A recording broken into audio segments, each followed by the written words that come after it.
Home is where the heart is. That's what Grandma Rosemary told Patricia Alvarez every summer they spent in that old mountain cabin. But Patricia would learn that home could also be where your heart gets ripped apart, where ancient laws collide with modern cruelty, and where the most dangerous predator isn't the beast in the woods, it's the one who wears your mate's face. Patricia never asked to be the rejected Omega. She never asked to inherit a cabin on cursed land. And she certainly never asked to discover that her grandmother had been keeping secrets that would unravel everything Patricia thought she knew about pack law, bloodlines, and the thin line between love and possession. Some inheritances come with silver spoons. Patricia's came with silver bullets and a king who'd been waiting a very long time to collect what was stolen from him. Chapter 1. The Plain Daughter.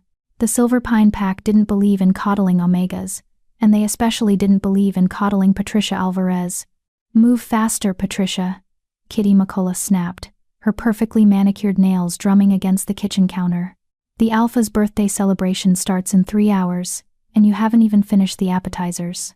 Patricia kept her head down, her hands working methodically through the pile of vegetables that needed chopping. Sweat beaded on her forehead despite the cool autumn air drifting through the open window. The kitchen of the pack house was her prison, and Kitty Beta's daughter, future Luna, and Patricia's former childhood friend, was the warden who took particular pleasure in her duty. "Yes, Kitty," Patricia murmured, her voice barely audible over the sizzle of oil in the pan. "It's Miss McCullough to you," Kitty corrected, ice dripping from every syllable. "You might have grown up in this pack house, but don't mistake proximity for equality. You're Omega, I'm Beta blood. We are not the same. We used to be friends," Patricia thought but didn't say. There was no point in reminiscing about the childhood days when Kitty had braided her hair and they'd played in the woods together, pretending to be great warriors. That was before Patricia's first shift at 16 revealed the shameful truth. She was Omega, the lowest of the low, the weakest wolf in a pack that valued strength above all else. And Kitty? Kitty had shifted into a beautiful silver wolf, her coat gleaming like moonlight on water. She'd also shifted her allegiance away from the girl who could only produce a small, russet-brown wolf that barely reached the shoulder height of the pack's adolescents. "Patricia." Another voice cut through her thoughts. Tanya Moore, the pack's head Omega and Patricia's direct supervisor, bustled into the kitchen with her usual harried expression. "The Luna wants the salmon prepared with dill, not rosemary. You'll need to start over." Patricia's hands stilled over the cutting board. She'd been working on the salmon for over an hour, carefully filleting and seasoning 12 large pieces. Starting over meant she'd never finish in time. But Tanya, the Luna's written menu specifically said, "Are you arguing with me?" Tanya's eyes flashed yellow for a brief moment, her wolf rising to the surface. Even among Omegas, there was hierarchy, and Tanya had made it her life's mission to ensure Patricia remained at the very bottom. "The Luna changed her mind. Or are you suggesting that the Luna doesn't have the right to change her mind in her own pack house?" "No, of course not. I'll start over immediately." Tanya's expression softened into something that might have been pity if it weren't laced with contempt. "You know, Patricia, if you'd just accept Blake Todd's offer, your life could be so much easier." Patricia's stomach churned at the mention of Blake, the pack's head warrior and a man 20 years her senior who'd been making increasingly aggressive advances toward her for the past 6 months. He'd made it clear that he wanted an Omega mate, someone to cook, clean, and bear his children without complaint. Someone who knew their place. "I'm not interested in Blake," Patricia said quietly, scraping the perfectly seasoned salmon into the trash. "Not interested?" Kitty laughed from her perch on the counter, where she'd been filing her nails and pretending not to eavesdrop. "You're 23 years old, Patricia. You're not getting any younger. And you're certainly not getting any prettier. Blake is offering you security, status, well, as much status as an Omega can have, and you're too proud to accept it." "I'm not proud," Patricia said, her hands trembling as she reached for fresh salmon from the refrigerator. I want what everyone else wants. A true mate. Someone who sees me." The words hung in the air for a moment before both Kitty and Tanya burst into laughter. "A true mate?" Kitty gasped between giggles. "Oh, Patricia, that's adorable. Truly. You think some alpha or even a decent beta is going to look at you and feel the mate bond? You're Omega. The moon goddess doesn't waste true mates on wolves like you." The words landed like physical blows, but Patricia had learned long ago not to let her pain show. She'd learned to build walls around her heart, to make herself small and quiet and invisible. It was the only way to survive in a pack that viewed her existence as somewhere between an inconvenience and an embarrassment. "The salmon, Patricia," Tanya reminded her, already heading toward the door. "And make sure you're presentable for tonight. The Alpha wants all pack members in attendance, even the Omegas. Try not to embarrass us with your presence." As the door swung shut behind them, Patricia allowed herself one moment of weakness. She gripped the edge of the counter, her knuckles turning white, and took 3 deep breaths the way Grandma Rosemary had taught her. "When the world feels too heavy, little wolf, you breathe. 3 deep breaths. Then you remember who you are underneath all their cruelty. You remember that blood doesn't lie, even when everyone around you does." Grandma Rosemary had been gone for 3 months now, passed peacefully in her sleep at the age of 97. She'd been the only person in Patricia's life who'd ever made her feel valued, loved, seen. Every summer of Patricia's childhood had been spent at Grandma's cabin deep in the mountains, far from the pack house and its suffocating hierarchy. Those had been the best days of Patricia's life. Grandma had taught her about herbs and healing, about the old ways that most packs had forgotten. She'd taught her that strength came in many forms, and that being Omega didn't mean being worthless. But Grandma was gone now, and Patricia was alone in a pack that wished she didn't exist. She'd barely finished reseasoning the salmon when the kitchen door burst open again. This time, it was Lucas Morrison, the Alpha's son and heir apparent. At 27, Lucas was everything an Alpha should be: tall, broad-shouldered, with dark hair and eyes that could shift from warm honey to cold amber in an instant. He was also Patricia's childhood friend, the one person in the pack who'd never treated her differently after her Omega status was revealed. Or at least, he hadn't until 2 years ago. "Patricia," Lucas said, his voice tight with something Patricia couldn't quite identify. "We need to talk." Her heart stuttered in her chest. Lucas rarely sought her out anymore, not since he'd taken on more responsibilities as future Alpha. The distance between them had grown so vast that sometimes Patricia wondered if she'd imagined their friendship entirely. "I'm working," she said softly, not meeting his eyes. "The celebration. Damn the celebration." Lucas crossed the kitchen in 3 strides, his presence overwhelming in the small space. "Patricia, look at me." She did, and immediately wished she hadn't. His eyes were tortured, conflicted, and something else. Something that made her wolf stir for the first time in months. "I'm getting engaged," he said bluntly. "Tonight, to Kitty. My father has arranged it, and I've accepted." The words should have hurt. They should have devastated her. But Patricia had known this was coming for over a year. Lucas was Alpha heir. Kitty was Beta blood. It was a practical match, a political alliance that would strengthen the pack. It had nothing to do with her. "Congratulations," she managed, surprised by how steady her voice sounded. "Kitty will make a good Luna." "That's it?" Lucas demanded, his hand suddenly gripping her arm. Not hard enough to hurt, but firm enough to make her gasp. "That's all you have to say?" "What do you want me to say, Lucas?" Patricia pulled away, her own anger finally rising to the surface. "Did you come here for my blessing? My tears? I'm Omega. Your Alpha heir. This was always how it was going to end." "It doesn't have to." He stopped himself, running a hand through his hair in frustration. "Patricia, there are things you don't know. Things about your bloodline, about why you—" "Alpha Lucas." Kitty's voice rang out from the hallway, saccharine, sweet, and sharp as a blade. "Are you in there? Your father is looking for you." Lucas's jaw clenched. For a moment, Patricia thought he might finish his sentence, might finally explain the cryptic comments he'd been making for the past year. But then his expression shuddered, and he was once again the controlled, dutiful Alpha heir. "We'll talk later," he said, already moving toward the door. "After the celebration. Meet me at the north border at midnight. Please, Patricia. It's important." He was gone before she could respond, leaving her alone with the scent of salmon and her own confusion. What had he been about to say? Chapter 2. The Birthday Curse. The Silverpine Pack house glittered like a palace carved from moonlight and ambition. Every surface gleamed with fresh polish. Every chandelier sparkled with crystals that caught the light and threw prismatic patterns across the walls. The great hall had been transformed from its usual austere functionality into something fit for royalty, which, Patricia supposed, was exactly the point.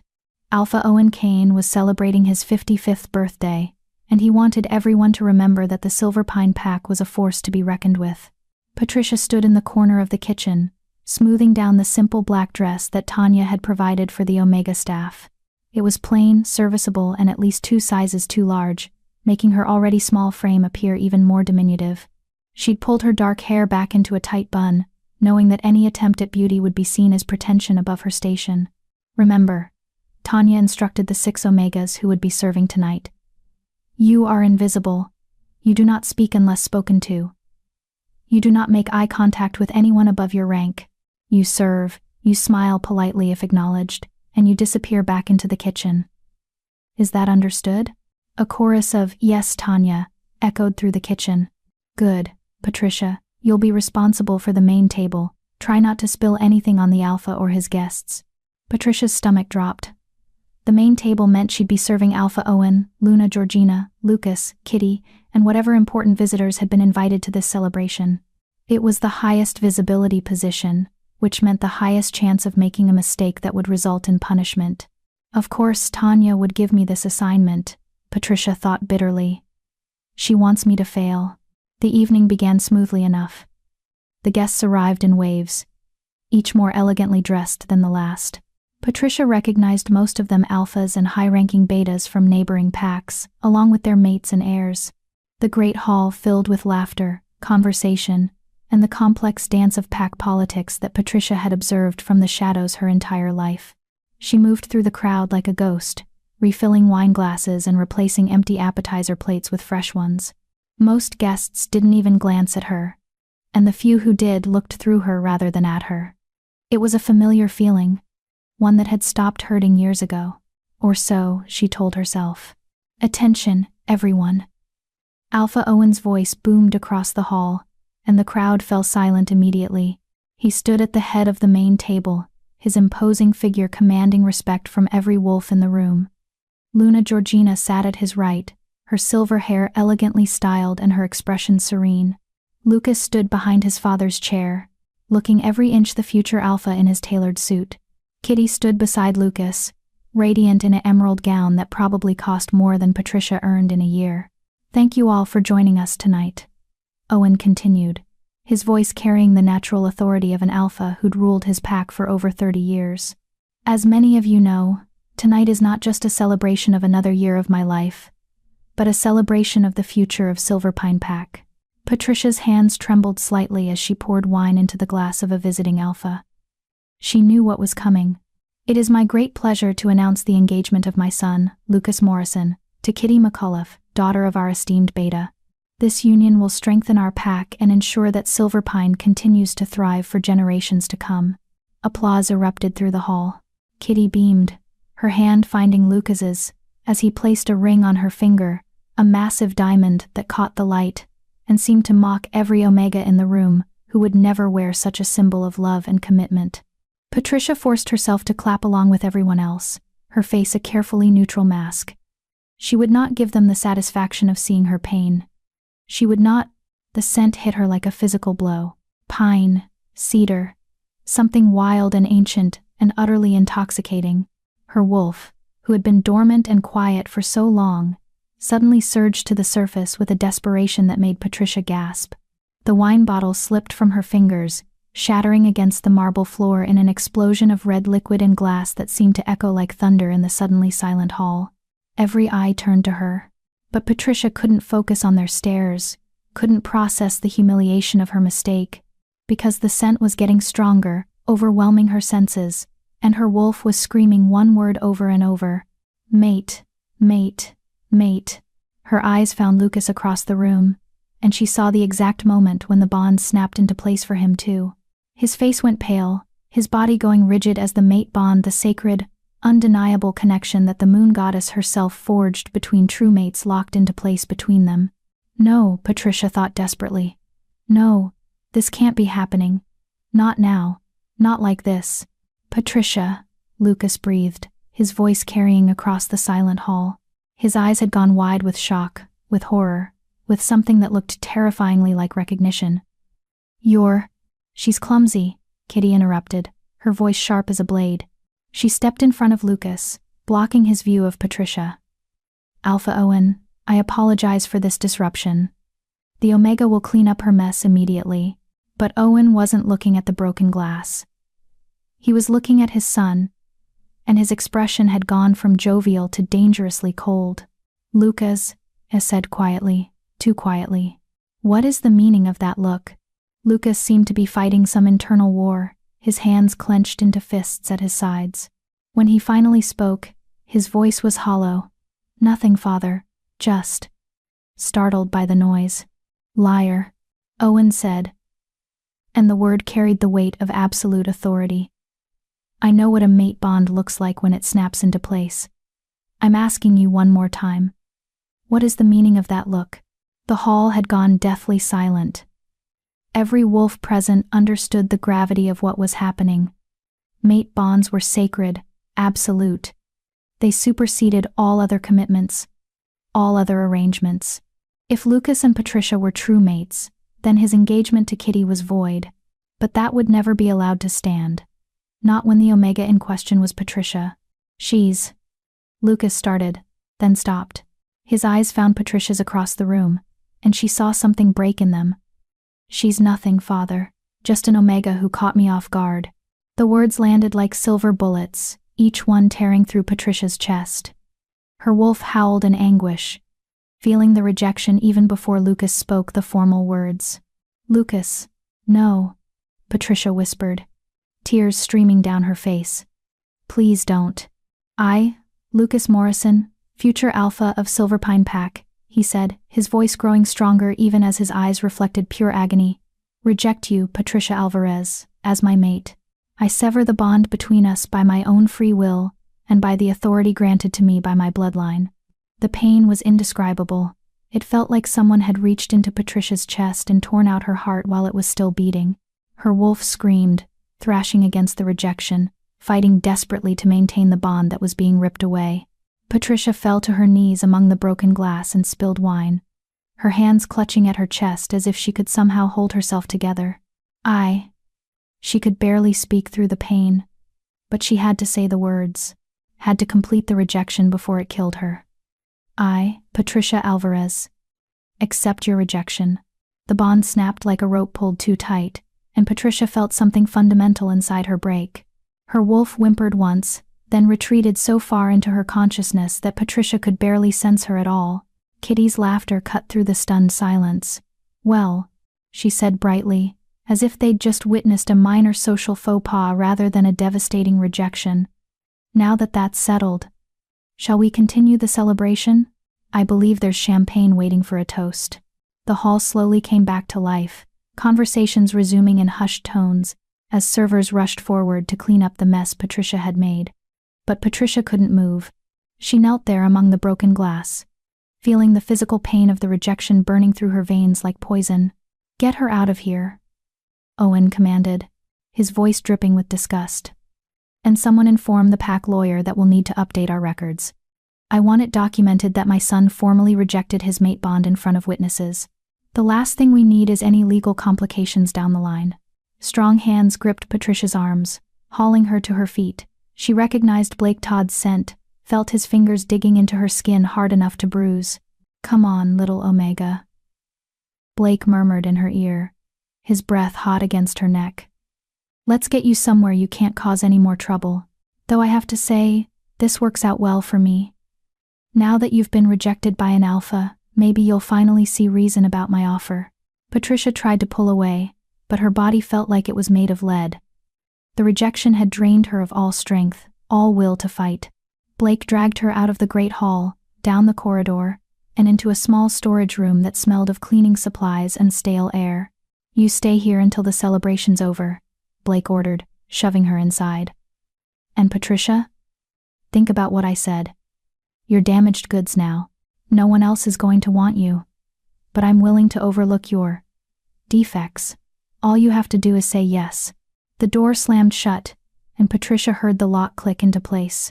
She was alone in the darkness, her mate bond shattered, her wolf retreating into silence, and her body still burning with the agony of rejection.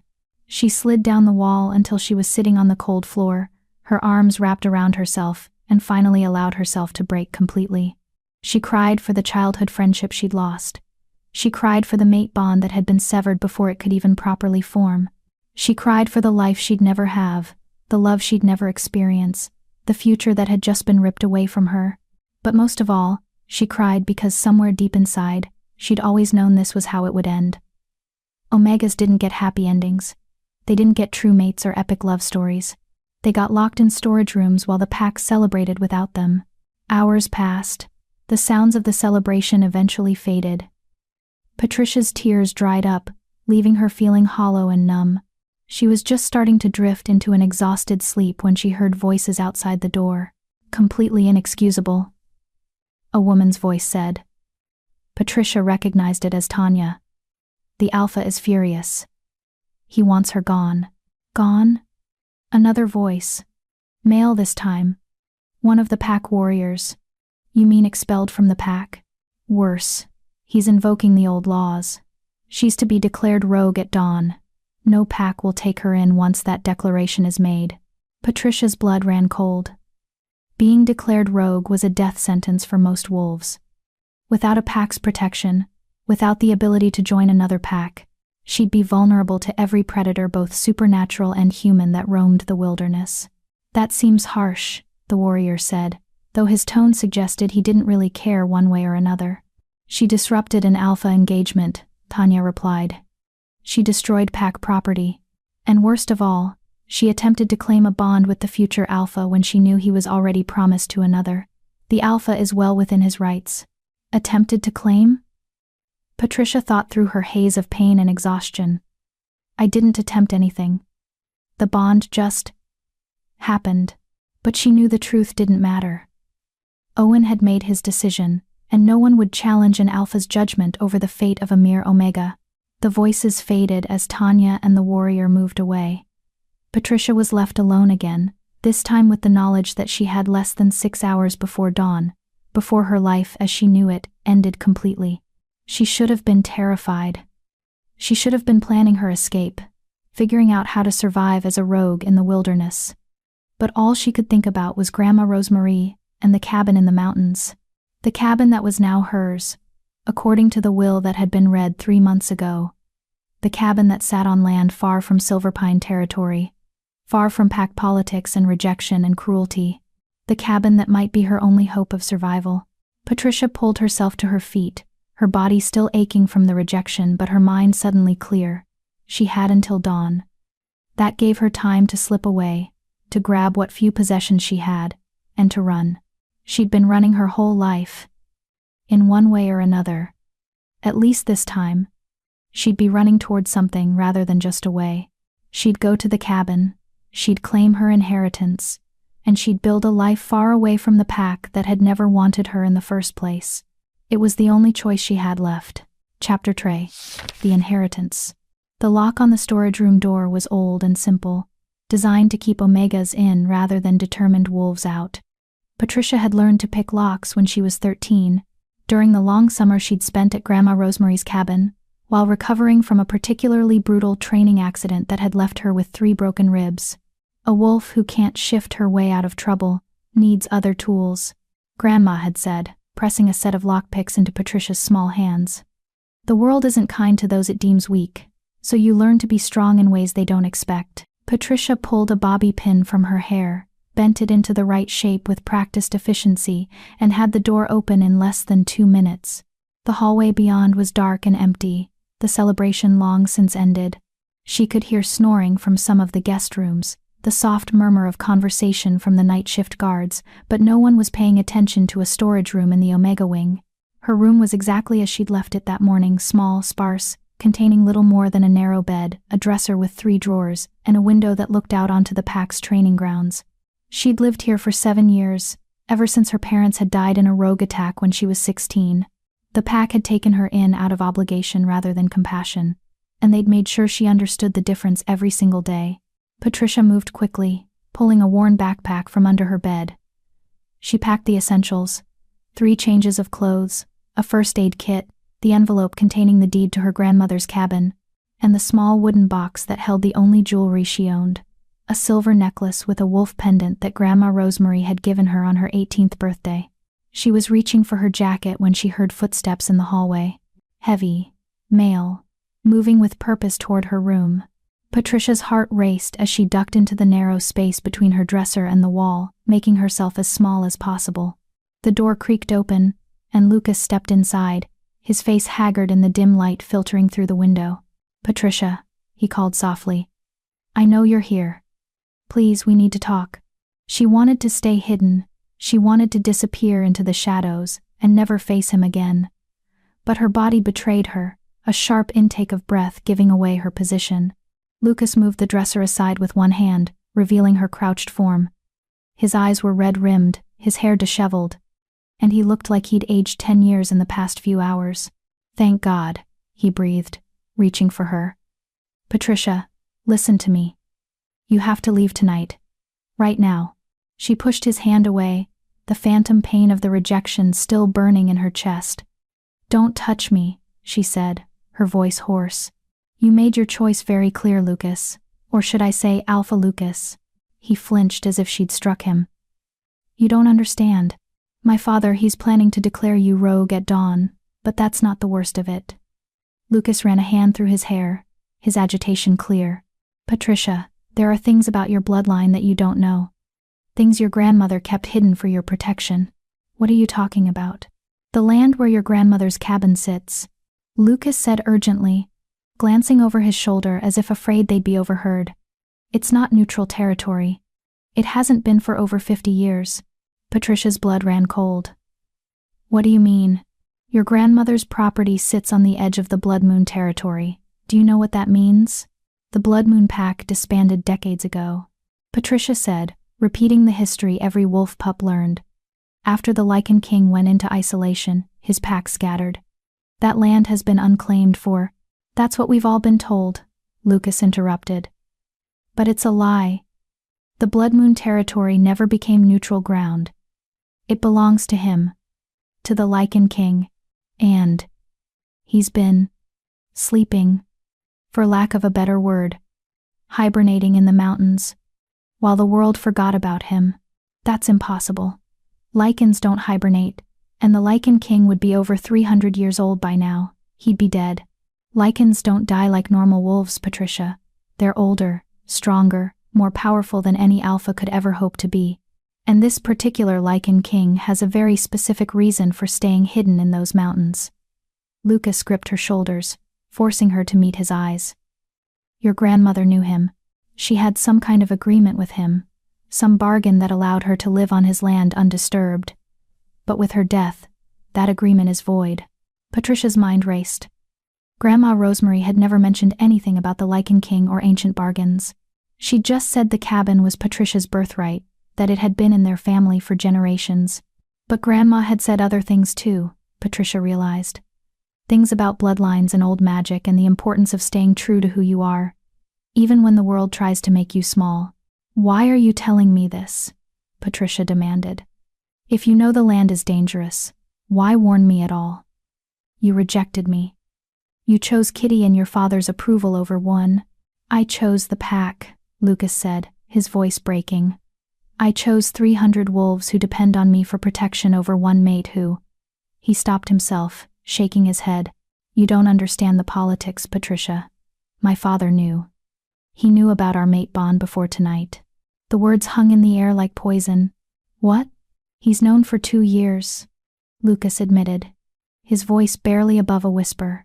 "Since I turned 25 and started experiencing the early signs of the bond, he had a seer read my future, trying to determine who my mate would be so he could arrange an advantageous match. When she told him it was you, he forbade me from completing the bond. He said I had to reject you the moment the bond fully manifested." Patricia felt like she'd been punched in the stomach. 2 years, she repeated numbly. "You've known for 2 years that I was your mate, and you said nothing. You let me think. I was trying to find another way." Lucas's voice rose with desperation. "I was trying to convince my father, trying to find some loophole in pack law that would allow me to claim you without destroying my position as alpha heir. But tonight, When the bond snapped into place in front of everyone, I had no choice. If I'd accepted you, my father would have challenged me for the alpha position. He would have killed me, Patricia. And then he would have had you declared rogue anyway. At least this way you're alive. Barely, Patricia said bitterly.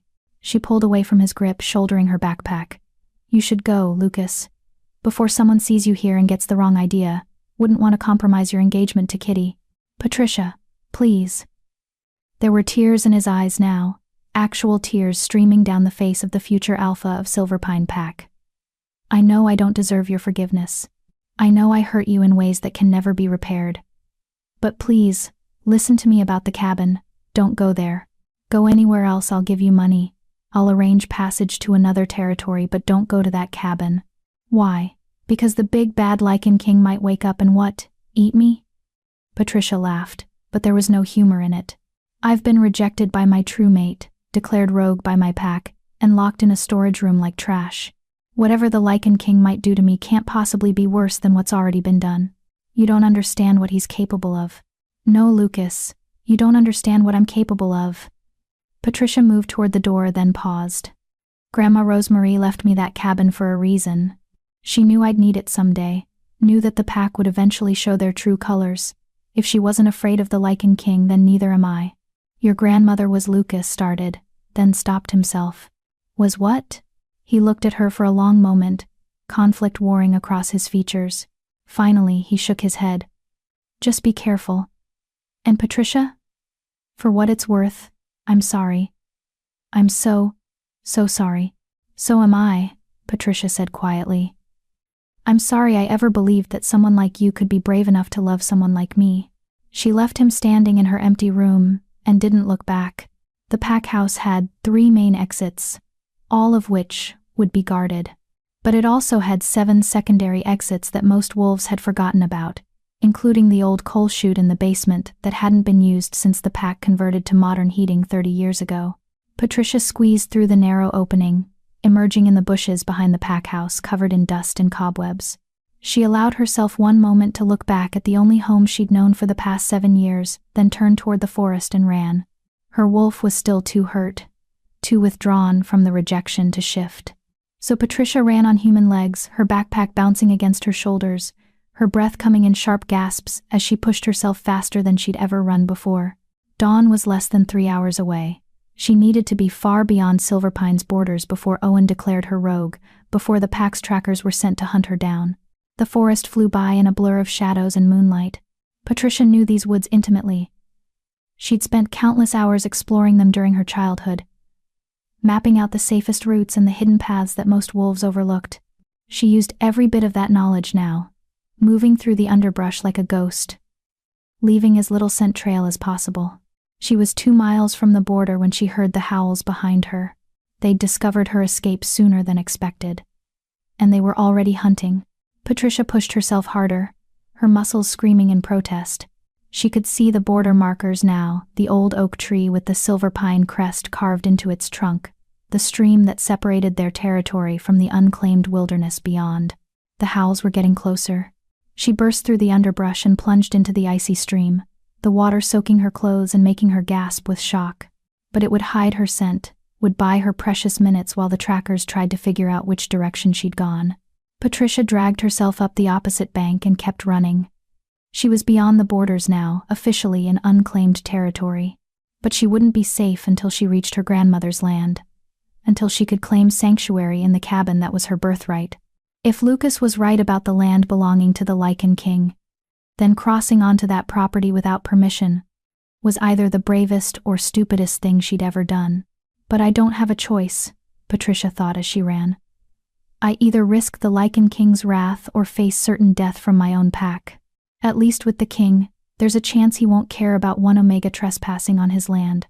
The sky was starting to lighten in the east when Patricia finally saw it, the small wooden cabin nestled in a clearing, smoke curling from the chimney as if someone had just stoked the fire. But that was impossible.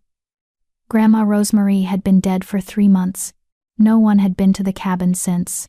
Patricia slowed to a walk, her instincts screaming warnings. Something was wrong.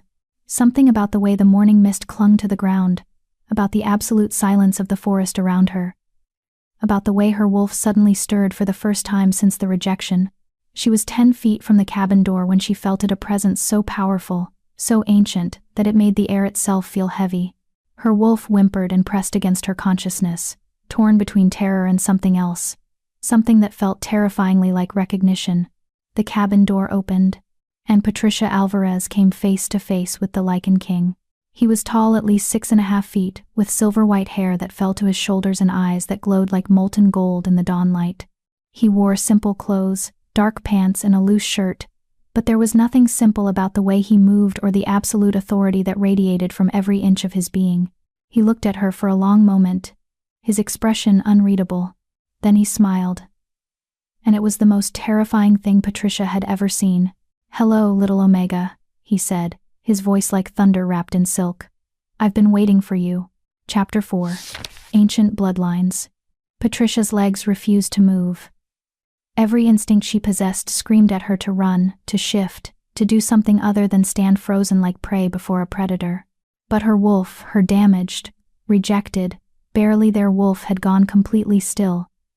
Mesmerized by the creature standing in the doorway of what was supposed to be her cabin, the Lycan King descended the 3 wooden steps with a grace that seemed impossible for someone his size.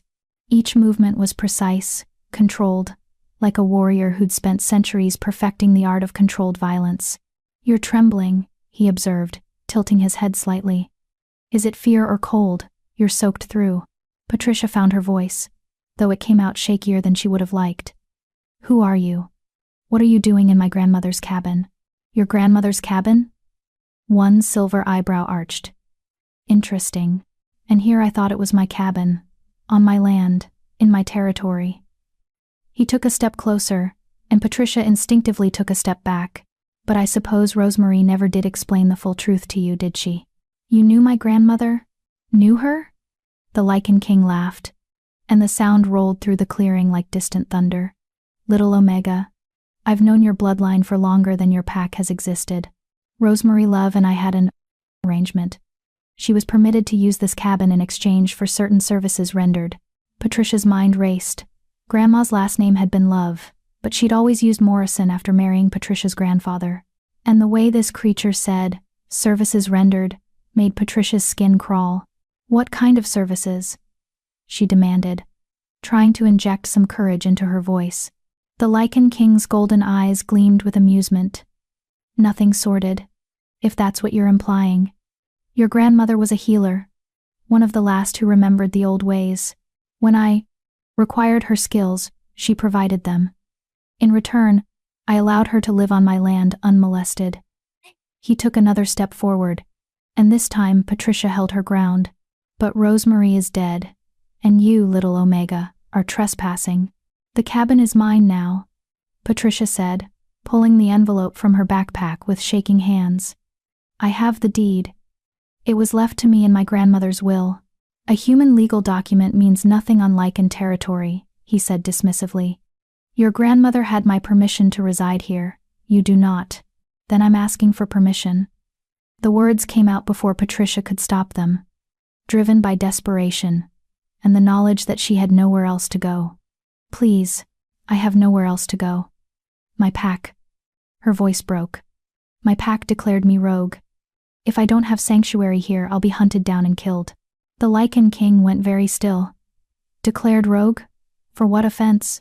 For Patricia swallowed hard, humiliation burning through her.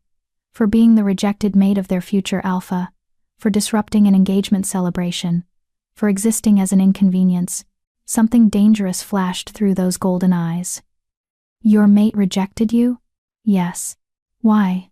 "Because I'm Omega," Patricia said bitterly. "Because his father arranged a more politically advantageous match. Because in my pack, true mate bonds mean nothing compared to status and power." The Lycan King was silent for a long moment, studying her with an intensity that made Patricia feel like he could see straight through to her soul.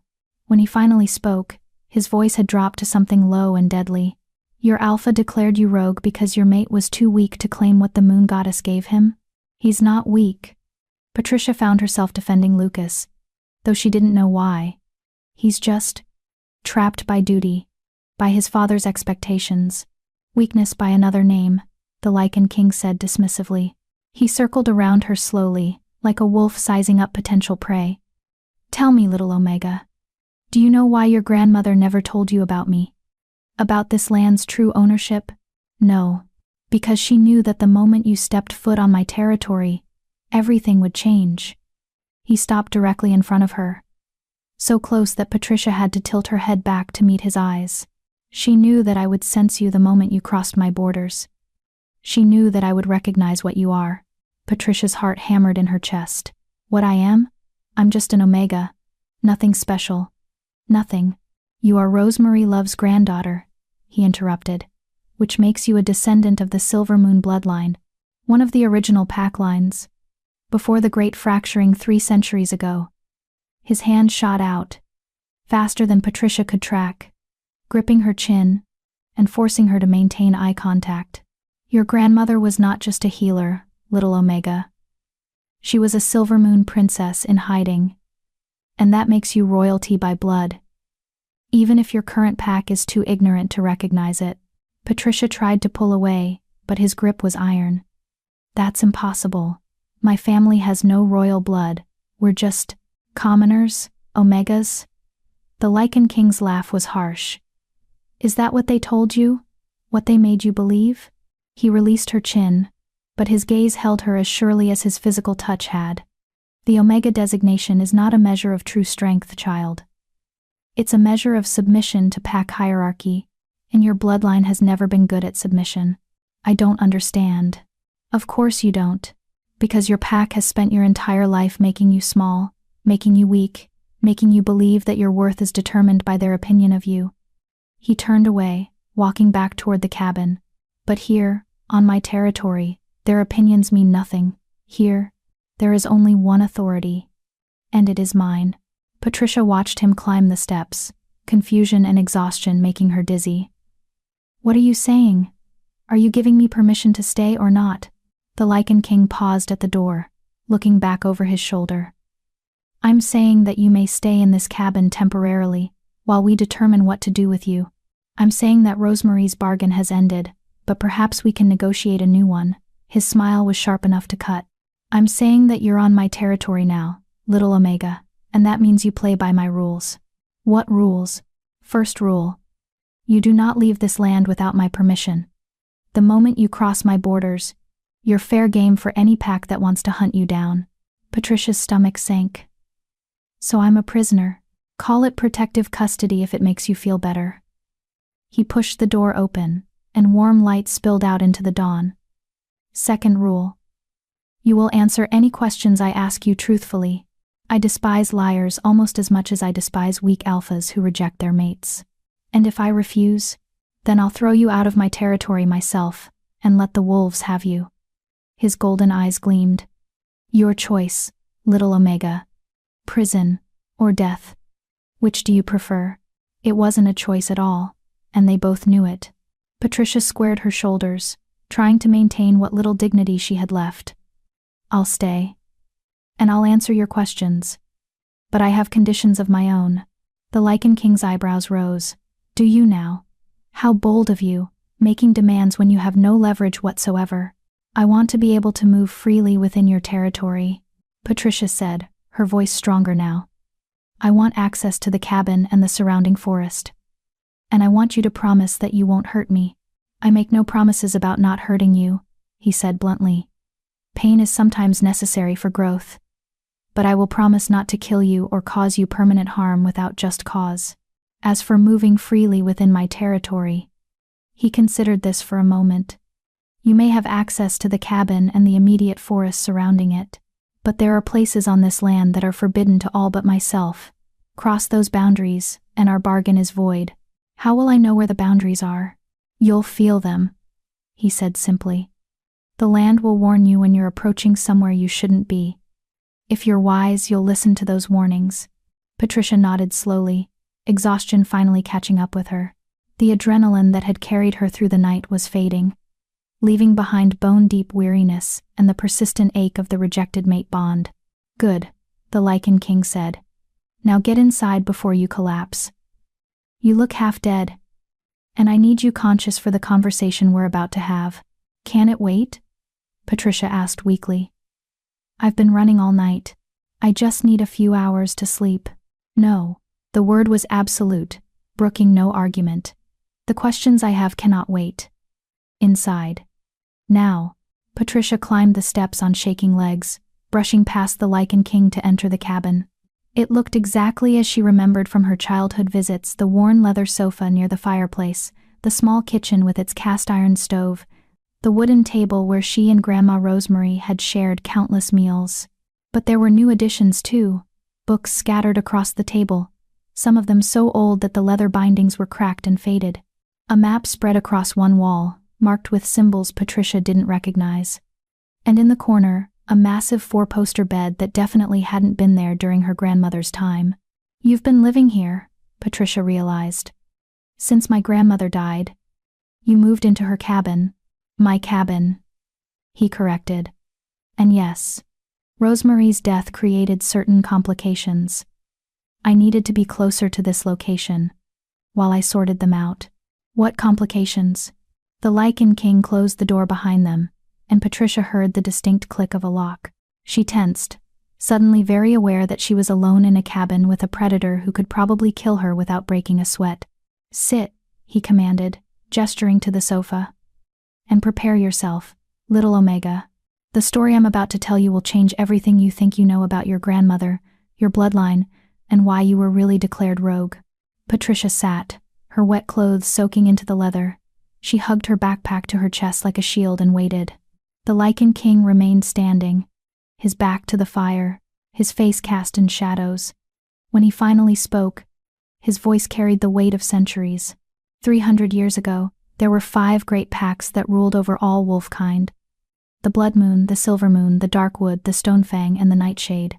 Each pack had its own territory, its own traditions, its own strength, and each pack was ruled by Lycan beings of pure power, blessed by the moon goddess herself to lead and protect. Patricia had heard this story before, in the fragmentary histories that pack elders sometimes shared with pups. But she'd always thought it was mythology, legend rather than fact. The Silver Moon pack was known for its healers, the Lycan king continued. They possessed magic in their blood, the ability to mend not just physical wounds but spiritual ones. Your grandmother was the last pure-blooded Silver Moon healer. And she was supposed to be mine. Patricia's eyes widened. What? We were betrothed, he said flatly. An alliance arranged by our respective packs to unite the Blood Moon and Silver Moon lines. Rosemary was to be my queen, and together we would have ruled over the largest territory the wolfkind had ever known. But she didn't, Patricia whispered. She married my grandfather instead. A Morrison. A wolf from Silverpine Pack. Yes. The single word dripped with old anger. She ran away on the eve of our bonding ceremony, disappeared into the human world, changed her name, married a common wolf who didn't even know what she truly was. And when I finally found her, decades later, she begged me for sanctuary. For herself, for her family. The Lycan king's jaw clenched. She told me she'd had a vision, that the Silver Moon bloodline was being hunted by something dark and ancient. She said her daughter, your mother, had already been marked for death, and that she needed my protection to keep you safe. Patricia felt tears burning behind her eyes. My mother died when I was 16. Rogue attack, they said. There was no rogue attack, the Lycan king said quietly. Your mother was assassinated, and I failed to protect her because I was too focused on my own anger, my own resentment toward Rosemary for the choice she'd made all those years ago. The cabin fell silent except for the crackling of the fire. Patricia tried to process what she was being told, tried to make sense of how her entire life had apparently been built on lies and hidden histories. Why are you telling me this? She finally asked. The Lycan king moved closer, crouching down so they were at eye level. His golden eyes seemed to see straight through her defenses, through the walls she'd built to protect herself from more pain. Because you're in danger, little Omega. Real danger. And you need to understand what's at stake. His hand reached out, brushing a strand of wet hair from her face, in a gesture that was almost gentle. Your rejection tonight. It wasn't random. It wasn't just politics. Someone wanted you vulnerable, wanted you cast out from your pack's protection. Who? That, he said grimly. is what we're going to find out. Together. Chapter 5. Breaking Chains. Patricia stared at the Lycan king, her mind struggling to reconcile what he was telling her with everything she'd been taught about her family, her history, her place in the world. "You're saying someone orchestrated my rejection," she said slowly, testing the words. "That Lucas was, what, manipulated into rejecting me?" "Not manipulated. Pressured, certainly. But ultimately, he made his own choice." The Lycan king stood, moving to the table where the ancient books lay scattered. "Tell me, did Alpha Owen ever show unusual interest in your family before your parents died?" Patricia thought back, sifting through childhood memories. He came to our house once. I was maybe 10 years old. I remember because my mother sent me upstairs, told me to stay in my room no matter what I heard. They argued for hours. About what? I don't know. But after he left, my mother was crying. And my father," Patricia's voice caught. "My father looked terrified. I'd never seen him afraid before." The Lycan king nodded as if this confirmed something. "Owen knew about your bloodline. Rosemary told me he'd discovered the truth about the Silver Moon connection. She thought he would keep the secret. That pack loyalty would be enough." His expression darkened. She was wrong. But why would Owen care? The Silver Moon pack is gone. Whatever power they had died out centuries ago. Power like that doesn't die, little Omega. It sleeps. It waits. It passes through bloodlines, even when those bloodlines don't know what they carry. The Lycan king opened one of the ancient books, revealing pages covered in symbols that seemed to glow faintly in the firelight. "Your grandmother's healing abilities weren't just skill. They were magic. Pure, ancient magic that most modern wolves have forgotten even exists." Patricia shook her head. "I don't have any magic. I can barely shift. I'm the weakest wolf in." "You're not weak," he interrupted sharply. "You're suppressed. There's a difference." He turned the book toward her, pointing to a passage written in a language she couldn't read. "This is the rite of diminishment, an old curse designed to bind the power of strong bloodlines, to make them appear Omega when they're anything but." "A curse?" Patricia's voice was barely a whisper. "One that requires 3 things. A blood sacrifice from the line being cursed, a betrayal of trust, and time." His golden eyes bore into hers. "Your parents' death provided the blood sacrifice. Owen's betrayal of your mother's trust provided the second component. And 16 years of you growing up believing you were worthless provided the third." Patricia felt like the ground was tilting beneath her. "That's insane. Why would anyone go to such lengths to curse a child? Because you're not just any child. You're the last direct descendant of the Silver Moon line. And according to prophecy," he stopped himself, his jaw clenching. "According to prophecy." "What?" The Lycan king closed the book with more force than necessary. "It doesn't matter. What matters is that someone wants you powerless. Someone wants the Silver Moon bloodline extinguished. And now that you've been rejected and declared rogue, you're more vulnerable than ever." Patricia stood on shaking legs, her wet clothes clinging uncomfortably to her skin. "I need to change. I need to think. This is all too much." "Your old room is still intact," the Lycan king said, gesturing to the small door near the back of the cabin. "Rosemary kept it exactly as you left it after your last visit. You'll find dry clothes in the dresser." Patricia moved toward the room mechanically, her mind still reeling. But at the threshold she paused. "You still haven't told me your name. The Lycan king of Bloodmoon isn't exactly personal." He regarded her for a long moment, something unreadable flickering across his features. "Vince," he finally said. "My name is Vince Shields, and I have not spoken it aloud to another living soul in over 200 years. Why tell me now? Because if we're going to work together to keep you alive, little Omega, we might as well be on a first-name basis." His lips curved into something that might have been a smile. "And because your grandmother asked me to watch over you, if anything ever happened to her, I failed to protect your mother, but I will not fail again." Patricia nodded slowly, not trusting herself to speak, and slipped into the small bedroom. It was exactly as she remembered: the narrow bed with its patchwork quilt, the dresser painted with wildflowers, the window that looked out onto a meadow filled with purple lupines. She peeled off her wet clothes with trembling fingers, and found a soft flannel shirt and worn jeans in the dresser, exactly where they'd always been. As she dressed, she caught sight of herself in the small mirror above the dresser. She looked like hell, Her dark hair hung in tangled ropes around her face. Her eyes were red-rimmed from crying and exhaustion. And there, just visible above the collar of her shirt, was a mark she'd never seen before, a faint silvery scar in the shape of a crescent moon. Patricia pulled the shirt down, studying the mark in confusion. It looked old, healed, but she had no memory of receiving such an injury. She traced it with her fingers and felt a strange warmth spread through her chest, like embers stirring to life. Magic, she thought with wonder and fear. Could it be real? A knock on the door made her jump. "Patricia," Vince called. "You need to see this." She opened the door to find him holding a letter. The paper yellowed with age and sealed with red wax. The seal bore a symbol she recognized instantly, the silver moon crest that Grandma Rosemary had drawn for her countless times during their summers together. "I found this in Rosemary's personal effects," Vince said, handing her the letter. "It's addressed to you. She left instructions that it should only be opened if you came to the cabin seeking sanctuary." Patricia broke the seal with shaking hands and unfolded the letter. Her grandmother's elegant script filled the page, and just seeing those familiar loops and curves made tears well up in her eyes. "My dearest Patricia, if you're reading this, then the worst has happened. You've been rejected, cast out, made to feel worthless by wolves who cannot see your true value. My heart breaks knowing the pain you must be feeling, but I need you to understand that none of this is your fault. The curse placed upon you was meant to keep you safe, to hide you from those who would use your power for their own ends. I thought if you appeared weak, if you seemed Omega in every way, you would be overlooked, ignored, allowed to live a quiet life away from the politics and bloodshed that destroyed our family. I was wrong.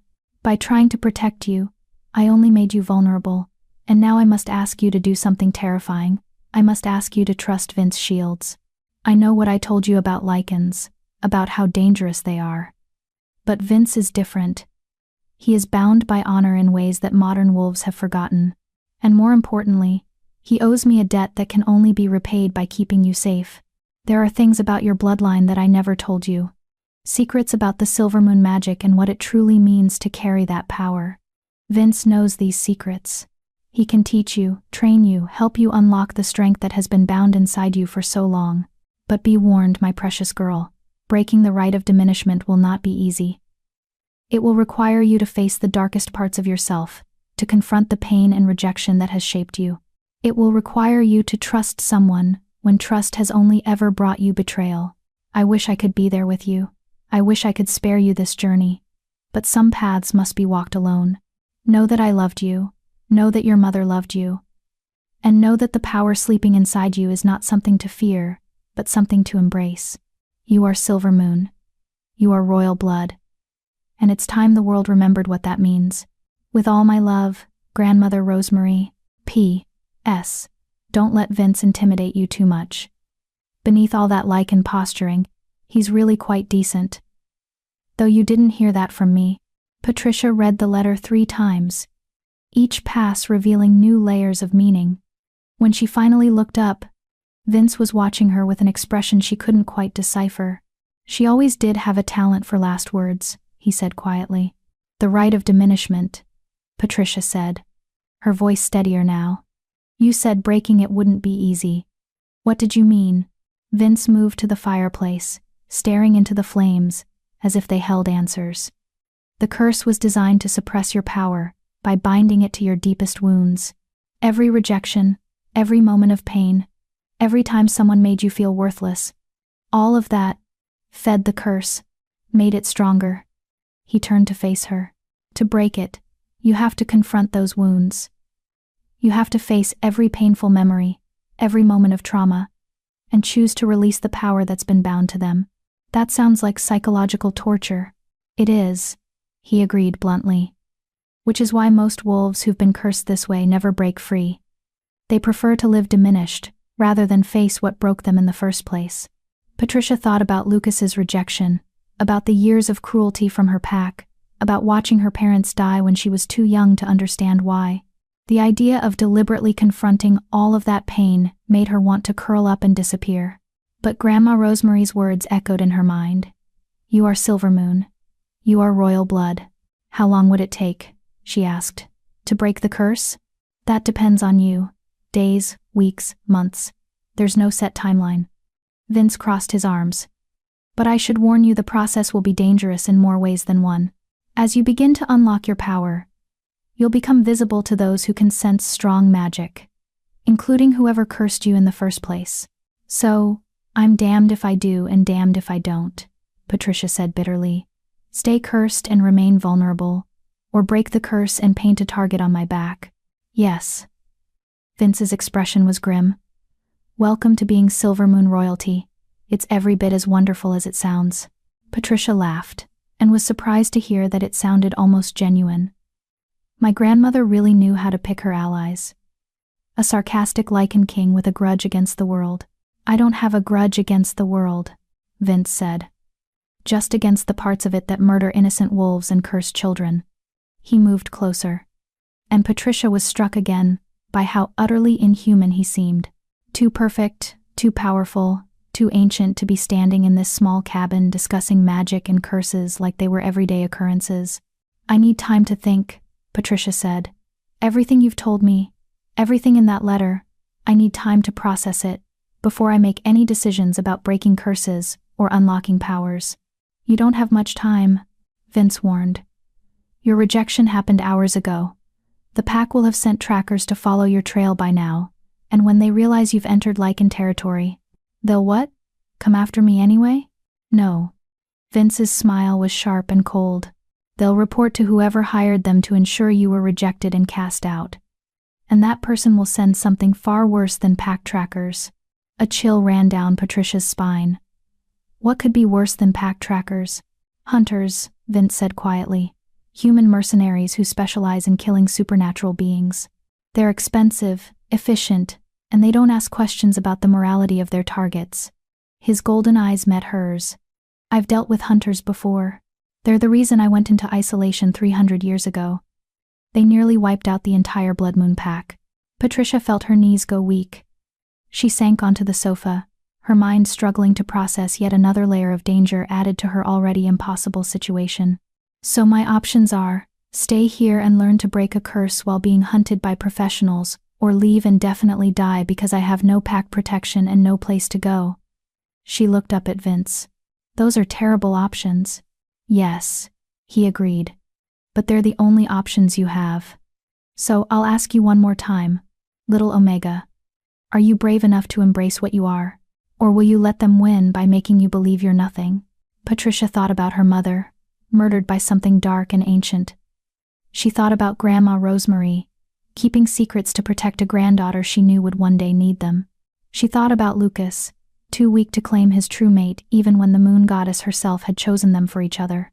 And she thought about herself, the girl who'd spent her entire life being told she was worthless, who'd believed those lies so thoroughly that she'd never questioned whether they were true. I'm tired of being small, Patricia said quietly. I'm tired of being afraid. I'm tired of letting other people decide what I'm worth. She met Vince's eyes, and for the first time since entering the cabin, she didn't look away. Teach me. Help me break this curse. And then help me figure out who's behind all of this and why they wanted me broken. Vince studied her for a long moment, and Patricia thought she saw something like approval flicker across his features. All right, little Omega, but understand this. Once we start this process, there's no going back. You might become powerful beyond anything you've imagined, or you might discover that the pain of your past is too great to overcome. I understand. Do you? He moved closer, and Patricia forced herself to hold her ground. Because the first step in breaking the curse requires you to face the most recent wound, the one that's still bleeding. Patricia's hand went to her chest, where the phantom pain of Lucas's rejection still throbbed with every heartbeat. The mate bond. Yes. Vince's voice softened slightly. We need to sever the connection completely, not just formally. Right now, part of you is still reaching for him, still hoping he'll change his mind and come claim you. That hope is feeding the curse, giving it power over you. How do I sever it? Vince held out his hand. You let me in. You let me see the memory of the rejection, every moment of it, every feeling, and then we burn it out of you together. Patricia stared at his hand like it might bite her. Letting anyone into her mind, into her most painful memories, felt like the ultimate violation. But if it was the only way to move forward, to reclaim some semblance of power over her own life, she placed her hand in his. Vince's grip was warm, solid, and the moment their skin touched, Patricia felt a surge of energy that made her gasp. It wasn't painful, exactly, but it was overwhelming, like touching a live wire, like standing in the middle of a lightning storm. "Close your eyes," Vince instructed. "And remember everything about the moment the bond snapped into place, and the moment he rejected you. Don't hide from it. Don't try to make it hurt less. Just remember." Patricia closed her eyes and let herself fall backward into the memory she'd been desperately trying to forget. The scent of pine and cedar. The moment of perfect recognition. The way her wolf had sung with joy for exactly 3 seconds before everything shattered. Lucas's face, pale with horror and resignation. "I, Lucas Morrison, future Alpha of Silverpine Pack, reject you, Patricia Alvarez, as my mate." The pain lancing through her chest, worse than any physical injury.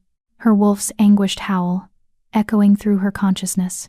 The sound of the wine glass breaking against marble, the laughter of the crowd, the feeling of being utterly, completely alone.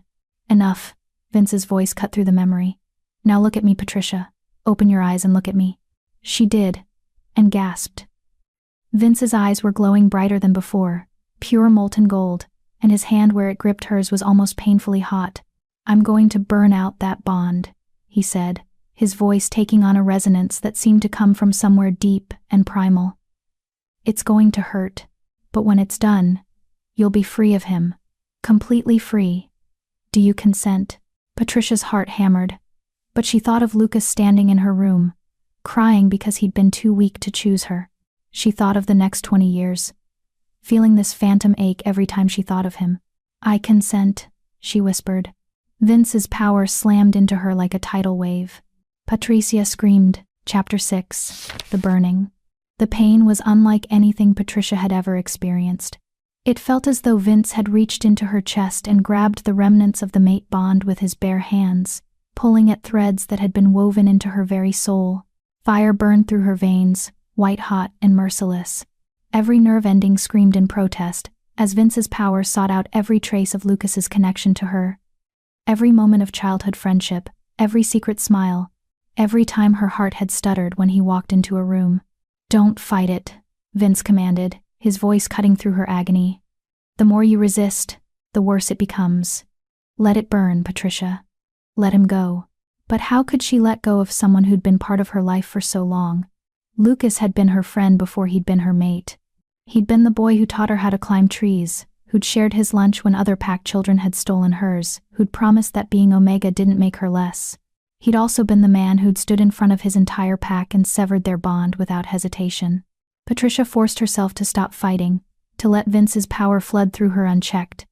The memories came faster now, sharper, each one blazing bright before being consumed by silver fire. Lucas at 8 years old, defending her from bullies. Burn. Lucas at 16, his face carefully neutral when she'd shifted for the first time and revealed her Omega status. Burn. Lucas at 25, avoiding her eyes in the hallways of the pack house, the distance between them growing with each passing day. Burn. Lucas tonight, his voice breaking as he rejected the bond the moon goddess had forged between them. Burn. The fire consumed everything, leaving behind only ash and emptiness. Patricia felt the phantom pain in her chest flare one final time, bright and terrible, and then it was gone, completely gone. The constant ache that had been her companion since the rejection vanished, like it had never existed at all. She collapsed forward, and Vince caught her, lowering her gently to the floor. Patricia gasped for breath, her entire body trembling with exhaustion and shock. "It's done," Vince said quietly. "The bond is severed completely. How do you feel?" Patricia took inventory of herself, searching for the pain that had defined the past few hours. There was nothing, no ache, no longing, no phantom pull toward a mate who'd rejected her. Just emptiness. And something else. Something that felt like the first stirrings of freedom. "I feel hollow," she admitted, her voice hoarse. "But also lighter. Is that normal?" "Yes." Vince helped her back onto the sofa, then moved to the kitchen. She heard water running, and a moment later he pressed a cool glass into her hands. "Drink." The burning takes a toll on the body. Patricia drank gratefully, the water soothing her raw throat. How many more times do we have to do that? That depends on how many wounds the curse is feeding on. Vince settled into the chair across from her, his golden eyes still glowing faintly. The mate rejection was the most recent, which made it the easiest to access. The older wounds are buried deeper. They'll require more work to uncover and burn out. Define more work. Meditation. Memory exploration. Possibly some rituals that your grandmother would have known, but that I'll need to reconstruct from ancient texts. He gestured to the books scattered across the table. This isn't something we can rush, Patricia. Each wound needs to be addressed properly, or the curse will simply reform around the remaining pain. Patricia set down the empty glass, her hands still shaking slightly. How long do we have before whoever cursed me realizes I'm trying to break it? Hard to say. The curse was designed to be subtle, to hide in plain sight. But as you begin to unlock your power, you'll start to emit a different energy signature. Anyone sensitive to magic will be able to sense the change. Vince's expression darkened. Which is why we need to prepare you for what's coming. You mean the hunters? Among other things. He stood, moving to the map on the wall. Patricia could see now that it wasn't just a normal territorial map. It was covered in symbols, markings, and lines that seemed to pulse with faint light. This is my territory. 300 square miles of mountain forest, all of it protected by wards I set centuries ago. Nothing crosses these boundaries without my knowledge. Patricia joined him at the map, studying the intricate markings. Nothing supernatural, Vince clarified. Humans can pass through if they're determined enough. It's one of the weaknesses of old magic. It has trouble recognizing threats that don't register as supernatural beings. He pointed to a series of red marks clustered near what Patricia assumed was the southern Avar border. These are the locations where hunters have tried to breach my territory in the past. Most turned back when they felt the wards pushing against them. A few were persistent. What happened to them? Vince's smile was cold. Let's just say they're part of the forest now. Patricia shivered, suddenly very aware that the being standing next to her had killed before and would do so again without hesitation. And you think hunters will come for me? I know they will. The question is when. He turned to face her fully. Which is why you need to learn to defend yourself. Your Omega training has made you think you're weak, made you believe your only option in a fight is to submit or run. We need to break that conditioning. I've never been much of a fighter, Patricia admitted. My wolf is small, not very strong. Your wolf is cursed, Vince interrupted. Once we break the rite of diminishment, your true wolf will emerge. And I guarantee she won't be small or weak. He studied her for a moment. But even before that happens, you need to learn the basics. Hand-to-hand combat. Strategy. How to use your environment to your advantage. You want to train me. I want to ensure you survive. Vince's voice was firm. Rosemary asked me to protect you, and I will. But I can't be with you every moment. You need to be able to protect yourself. Patricia thought about all the years she'd spent making herself small, avoiding conflict, accepting abuse because fighting back only made things worse. The idea of learning to fight, to defend herself, to be something other than a victim. When do we start? She asked. Vince's smile was approving. We start now. Follow me. He led her outside, into the clearing behind the cabin. The sun had fully risen now, casting golden light across the meadow of purple lupines. The forest around them was alive with birdsong and the rustle of wind through pine branches. It was beautiful, peaceful, completely at odds with what they were about to do. First lesson, Vince said, moving to the center of the clearing. Forget everything your pack taught you about Omegas being submissive. That mentality will get you killed.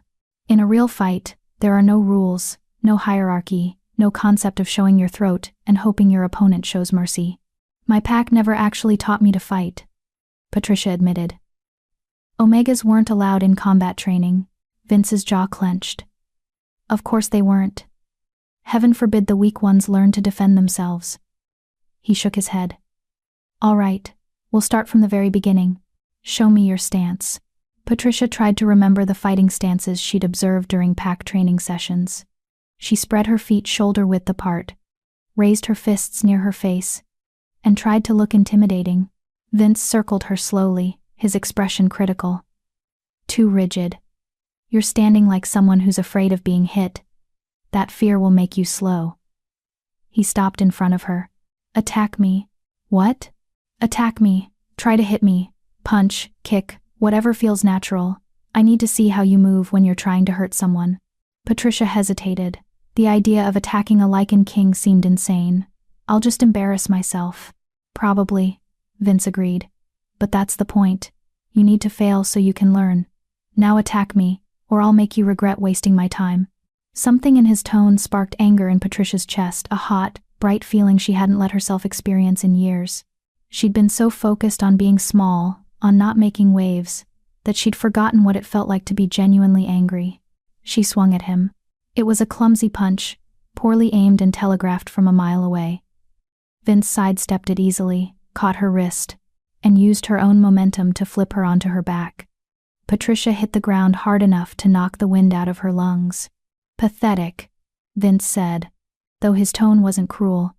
You're not even trying to hurt me. You're going through the motions because I told you to. But there's no real intent behind it. He offered his hand to help her up. Again. And this time remember every person who ever hurt you. Every moment of pain, every rejection, every time someone made you feel worthless. Channel that into your attack. Patricia took his hand and let him pull her to her feet. She thought about Kitty's cruelty, about Blake's unwanted advances, about Owen's casual dismissal of her existence.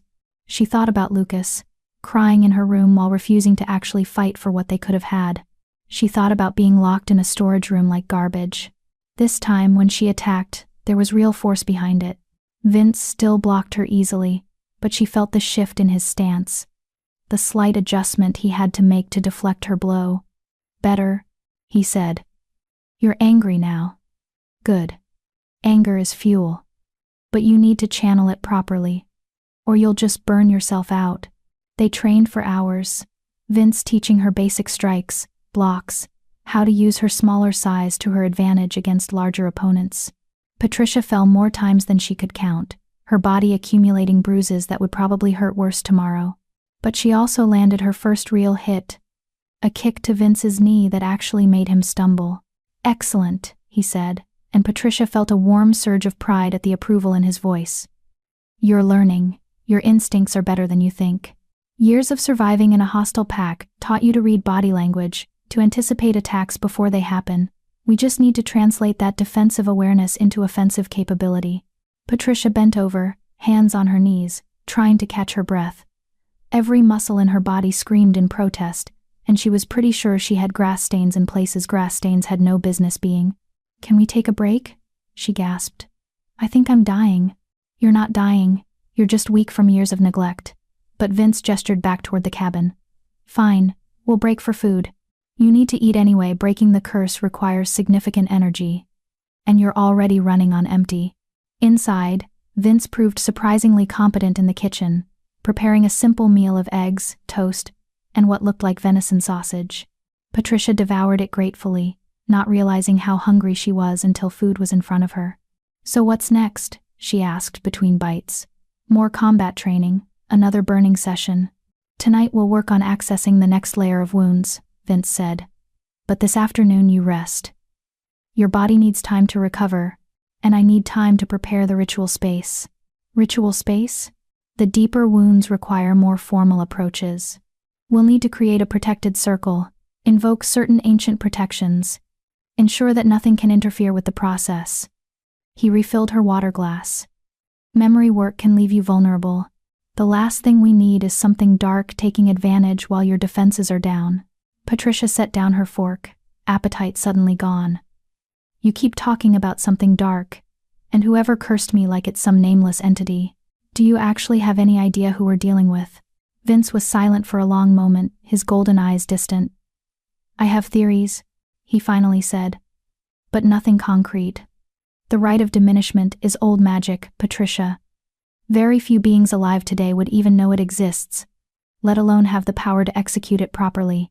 So we're looking for someone powerful, knowledgeable about ancient magic, and with a specific grudge against the Silver Moon bloodline. Yes, that narrows it down to what? Maybe a dozen suspects? If we're lucky. Vince's expression was grim. More likely, we're dealing with someone who's been working in the shadows for decades. Someone patient enough to wait 16 years for their curse to fully take hold. Someone with resources enough to manipulate entire packs without being detected. Patricia felt a chill run down her spine. You're talking about someone on par with you. Another Lycan. Possibly. Or something worse. Vince stood, clearing their plates. But speculation without evidence is pointless. What we need to do is focus on breaking your curse and unlocking your power. Once you have access to your silver moon magic, you'll be able to sense things I can't. Healers like your grandmother could read the magical signatures left on curses, trace them back to their source. So I'm not just learning to fight, I'm learning to be a magical detective. You're learning to survive, Vince corrected. Everything else is secondary to that goal. Patricia stood, her legs protesting the movement. Then I should rest while I can. Something tells me tonight's going to be even harder than this morning was. It will be, Vince confirmed. The mate rejection was fresh, recent. The next wounds we need to address are older, more deeply embedded. They'll fight harder to stay hidden. Patricia paused at the door to her room. Vince, why are you really helping me? I know you said you owed my grandmother a debt, but this seems like more than just repaying an obligation. Vince turned to face her, and for a moment, his carefully controlled expression cracked, revealing something raw and honest underneath.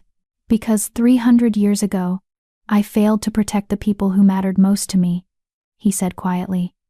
I let the hunters destroy my pack, kill my family, scatter everything I'd spent centuries building.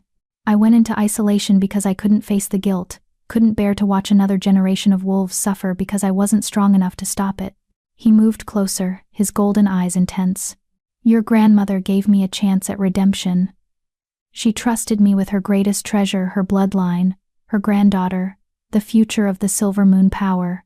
I'm helping you, because I refuse to fail again. Because you deserve better than what this world has given you.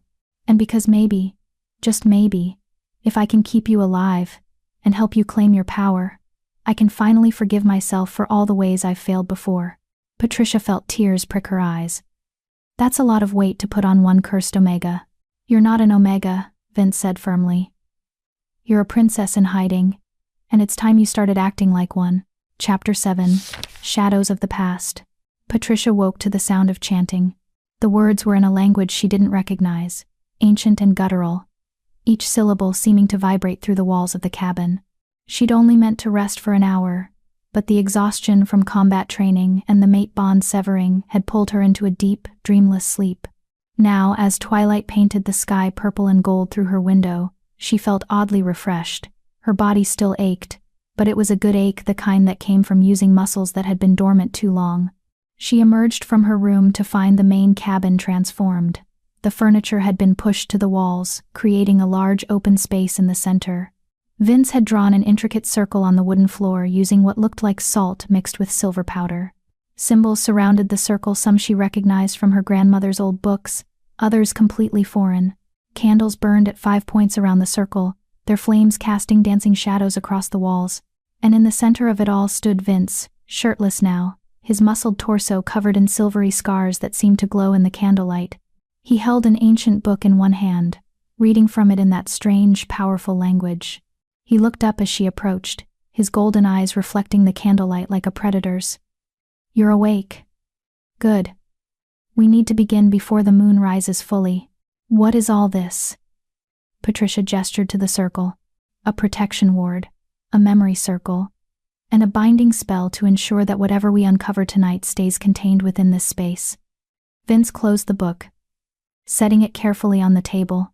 The wounds we're about to address are older, deeper. They're the ones that shaped who you became.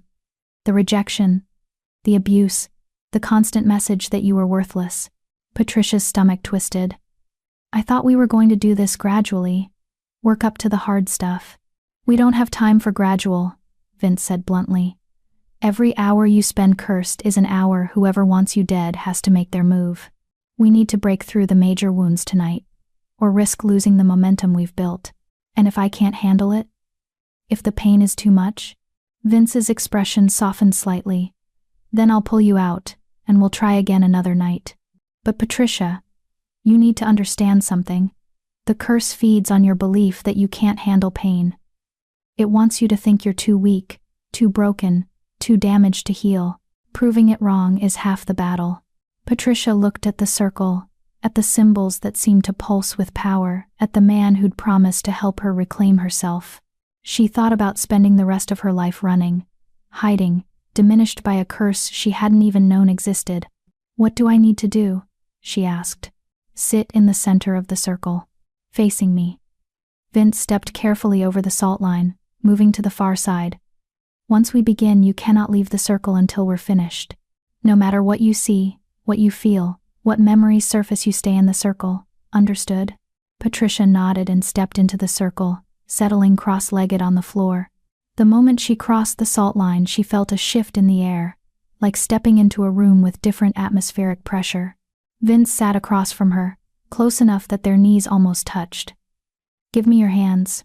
She placed her hands in his, and again felt that surge of power, that sense of touching something vast and ancient, and utterly inhuman. Close your eyes, Vince instructed, and breathe. 3 deep breaths, like your grandmother taught you. Patricia obeyed, sinking into the familiar rhythm. With each breath, she felt herself settling deeper into her own consciousness, becoming aware of the wounds Vince had mentioned.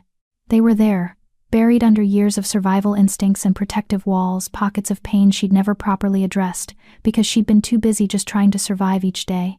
I'm going to guide you back. Vince's voice came from very far away.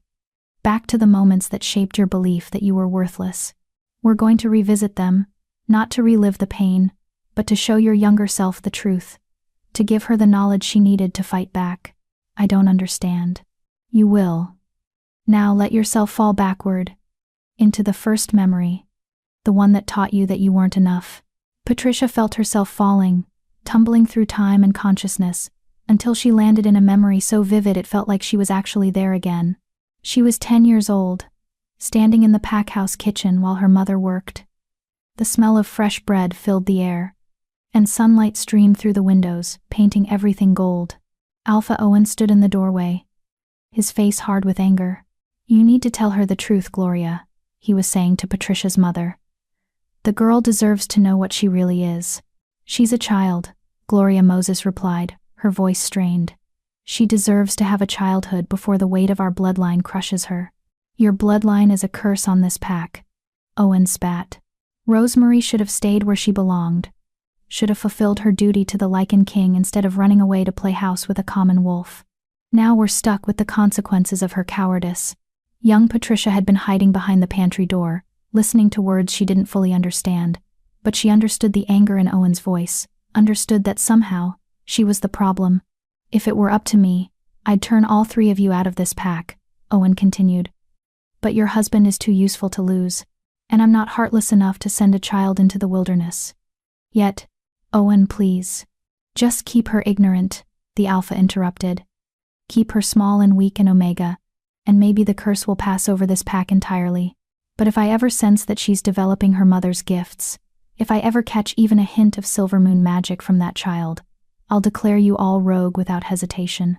The memory shifted, and Patricia was suddenly 6 years older, 16, standing in a forest clearing with the other adolescent wolves during their first shift ceremony. She could feel the terror of that moment, the way her body had fought against the transformation. She'd been the last to shift, and when her wolf finally emerged, it had been small, russet brown, unremarkable in every way. The disappointment on her father's face had been crushing. The disgust on Owen's face had been worse. But it was Kitty's reaction that had truly broken something in Patricia. Her childhood friend had looked at her with such contempt, such immediate rejection, as if their years of friendship had never existed at all. Omega, someone whispered. Worthless, another voice added. Weak. Pathetic. The words had built on each other, a chorus of condemnation that had followed Patricia for the next 7 years. Stop. Vince's voice cut through the memory. Look at me, Patricia. Look at me now. She turned, and somehow Vince was there in the memory with her, his adult form standing beside her 16-year-old self. Do you see it? He asked, pointing to her younger self's wolf form. Look closer. Past the curse. Patricia looked and gasped. There, beneath the russet-brown fur, she could see faint silver markings. They pulsed like a heartbeat, barely visible, as if something was actively suppressing them. The curse took hold the moment you shifted, Vince explained. That's what made you appear Omega. Not your true nature, but magic designed to hide your true nature. The memory shifted again, moving forward to her parents' funeral. Patricia was 16, standing in the rain, while 2 coffins were lowered into the ground. The pack stood around her in a loose circle, but no one came close. No one offered comfort. She was utterly alone. Rogue attack, Owen had announced at the funeral. Alan Mason and Gloria Moses died protecting the pack's borders. They will be remembered as heroes. But Patricia had seen her father's body. She'd seen the wounds. They hadn't been made by wolf claws or teeth. They'd been made by something else. Something with silver weapons and human hands. Hunters, Vince said, his voice heavy with old anger. I confirmed it after the fact, when Rosemary asked me to investigate.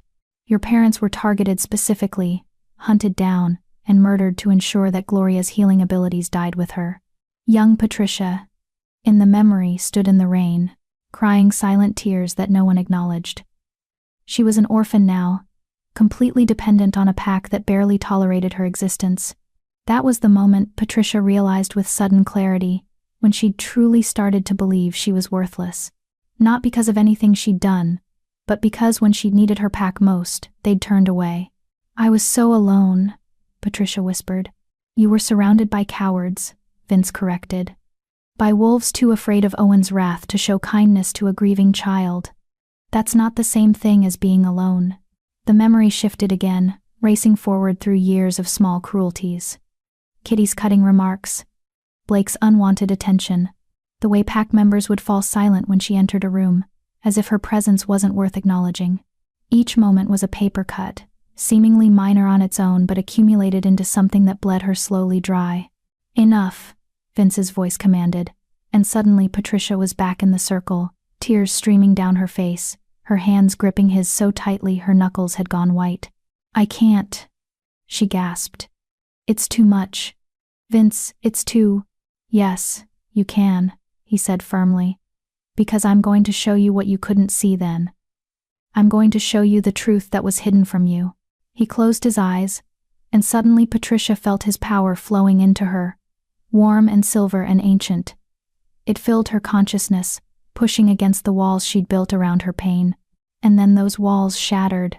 Light exploded behind her eyes, and Patricia saw herself for the first time without the filter of the curse. She saw the moments when her healing abilities had manifested without her realizing it.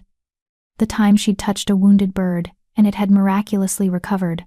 The way plants seemed to grow faster when she tended them. The fact that despite years of abuse, she'd never suffered a serious injury that required a hospital visit.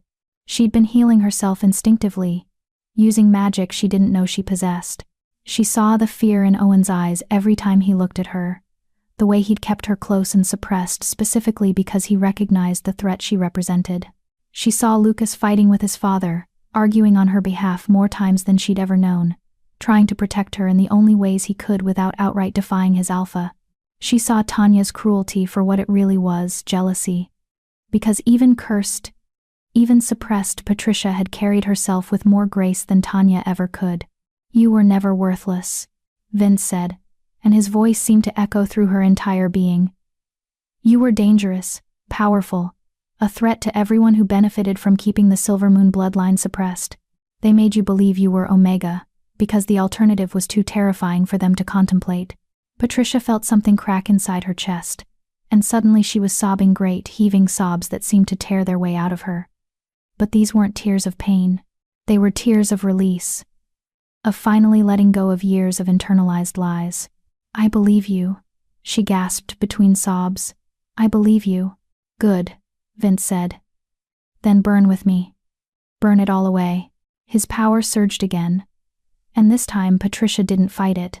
She let the silver fire consume every memory of self-hatred, every moment of believing she was less than, every lie she'd internalized about her worth.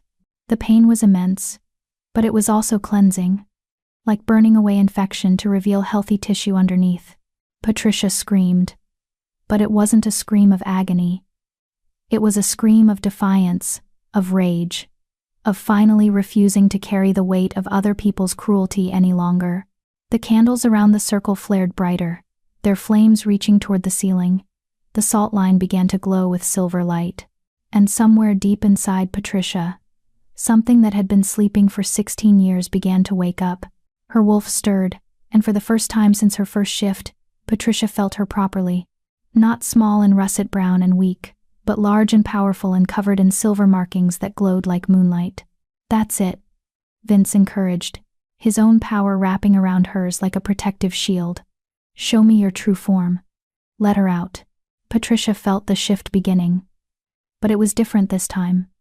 Not the painful, reluctant transformation she was used to, but something natural, powerful, right. Her bones began to reshape, but before the transformation could complete, a sound cut through the night that made both of them freeze. Howls. Multiple wolves, close to the border of Vince's territory. And beneath the howls, Patricia heard something else. The mechanical whir of vehicles, the sharp crack of silver bullets being loaded into weapons. Vince's eyes snapped open, glowing bright gold with fury. "Hunters, and they've brought reinforcements." "Already?" Patricia's voice was hoarse from screaming. "But we've barely started breaking the curse." Which means someone was watching, waiting for exactly this moment. Vince stood in one fluid motion, pulling Patricia up with him. They knew that breaking the curse would make you vulnerable. They planned for it. The howls came again, closer now. And this time Patricia recognized one of the voices. Blake Todd, her pack's head warrior. They sent trackers, she realized with horror. Owen sent his wolves to help the hunters find me. "Of course he did," Vince said grimly. "He can't afford to let you survive. Not now that you're starting to unlock your power." He moved toward the window, his entire body radiating deadly intent. "Stay in the circle. Don't leave it no matter what happens. The protection wards will keep you safe as long as you don't cross the salt line." "Where are you going?" Vince turned, and the smile on his face was terrifying. To remind the world why Lycans were once the most feared predators in existence. He moved toward the door, then paused. "And Patricia? If I don't make it back?" "There's a box under the floorboards beneath that bed. Inside is everything your grandmother wanted you to have, including instructions on how to complete the curse breaking on your own. Use it." "Vince, wait." But he was already gone. The cabin door slamming behind him. Patricia stood alone in the glowing circle, listening to the sounds of approaching danger, and felt her newly awakened wolf howl with frustration. Every instinct screamed at her to help, to fight, to do something other than hide in a protective circle while the being who'd promised to help her faced an army alone. But Vince had given her an order. And more importantly, he'd given her a reason to survive. She sank back down in the circle, closed her eyes, and reached for the power that was finally starting to wake up inside her. If hunters were coming, if her own pack had betrayed her to them, then she would need every ounce of strength she could muster. The Silvermoon bloodline had been sleeping for 16 years. It was time to wake up. Chapter 8, The Hunt. The sounds of battle erupted outside the cabin with a violence that shook the windows in their frames. Patricia heard Vince's roar, not a howl, but something deeper, more primal, a sound that seemed to vibrate through the earth itself. It was followed by screams, the sharp crack of gunfire, and the wet sound of flesh tearing. She forced herself to stay in the circle, forced herself to trust Vince's command, even as every instinct demanded she run out there and help. Instead, she closed her eyes and reached inward, searching for the power that had started to stir during the memory work. "Come on," she thought desperately. "Wake up. I need you. We need you." Her wolf responded, stronger now than she'd ever felt her before. The curse was still there, still binding most of her power, but the cracks Vince had created were letting light through. Patricia could feel magic humming under her skin, ancient and powerful, waiting for the right moment to break free completely. A window shattered, spraying glass across the cabin floor. Patricia's eyes snapped open to see a figure climbing through, human-shaped, dressed in black tactical gear, face hidden behind a mask. The hunter's weapon was already raised, a modified rifle loaded with what Patricia instinctively knew were silver bullets. But the hunter stopped at the edge of the salt circle, unable to cross. The protection wards flared bright silver, pushing back against the intruder's presence. Well, the hunter said, voice distorted by a modulator in the mask. The rumors are true. The Lycan King still knows the old protections. The hunter circled the perimeter of the circle, testing for weaknesses. Smart girl, staying in the ward. But wards don't last forever, and my employer is very patient. Who sent you? Patricia demanded, trying to keep her voice steady. Does it matter? The hunter shrugged. You're dead either way. Might be tonight, might be next week, might be next year, but you don't survive when someone puts out a contract on Silver Moon blood. Not in my experience. Silver Moon blood? Patricia's heart raced. You've hunted others like me? Hunted and killed. The hunter sounded almost bored. Your mother was surprisingly difficult. Took 3 of us to bring her down. And she still managed to wound 2 before she died. Your father was easier, he had no magic, just loyalty. Died trying to protect his mate like a good little wolf. Rage exploded through Patricia, hot and blinding. The protection ward flared brighter in response to her emotions, pulsing with silver light that made the hunter take a step back. You murdered my parents, Patricia said, her voice shaking with fury. You hunted them down like animals.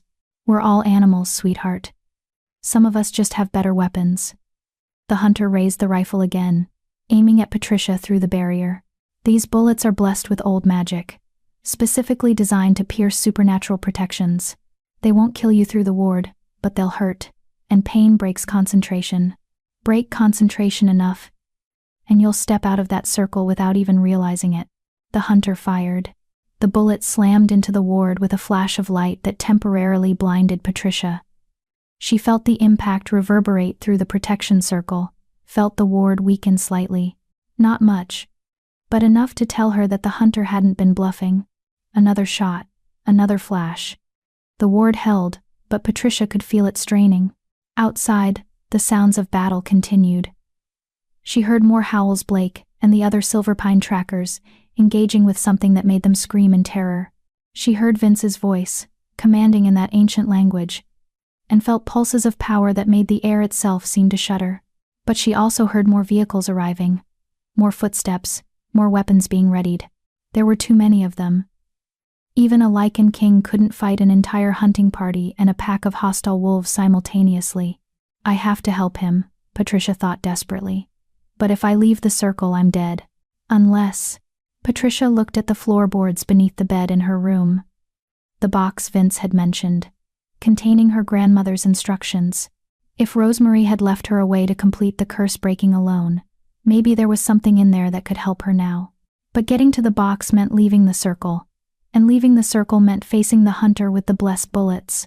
The hunter fired again, and this time Patricia felt the ward crack.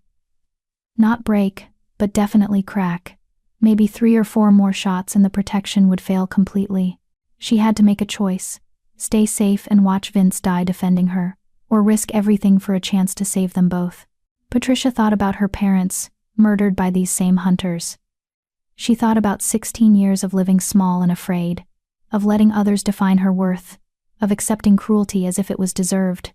She thought about Vince's words, "You're a princess in hiding. It's time you started acting like one." You know what?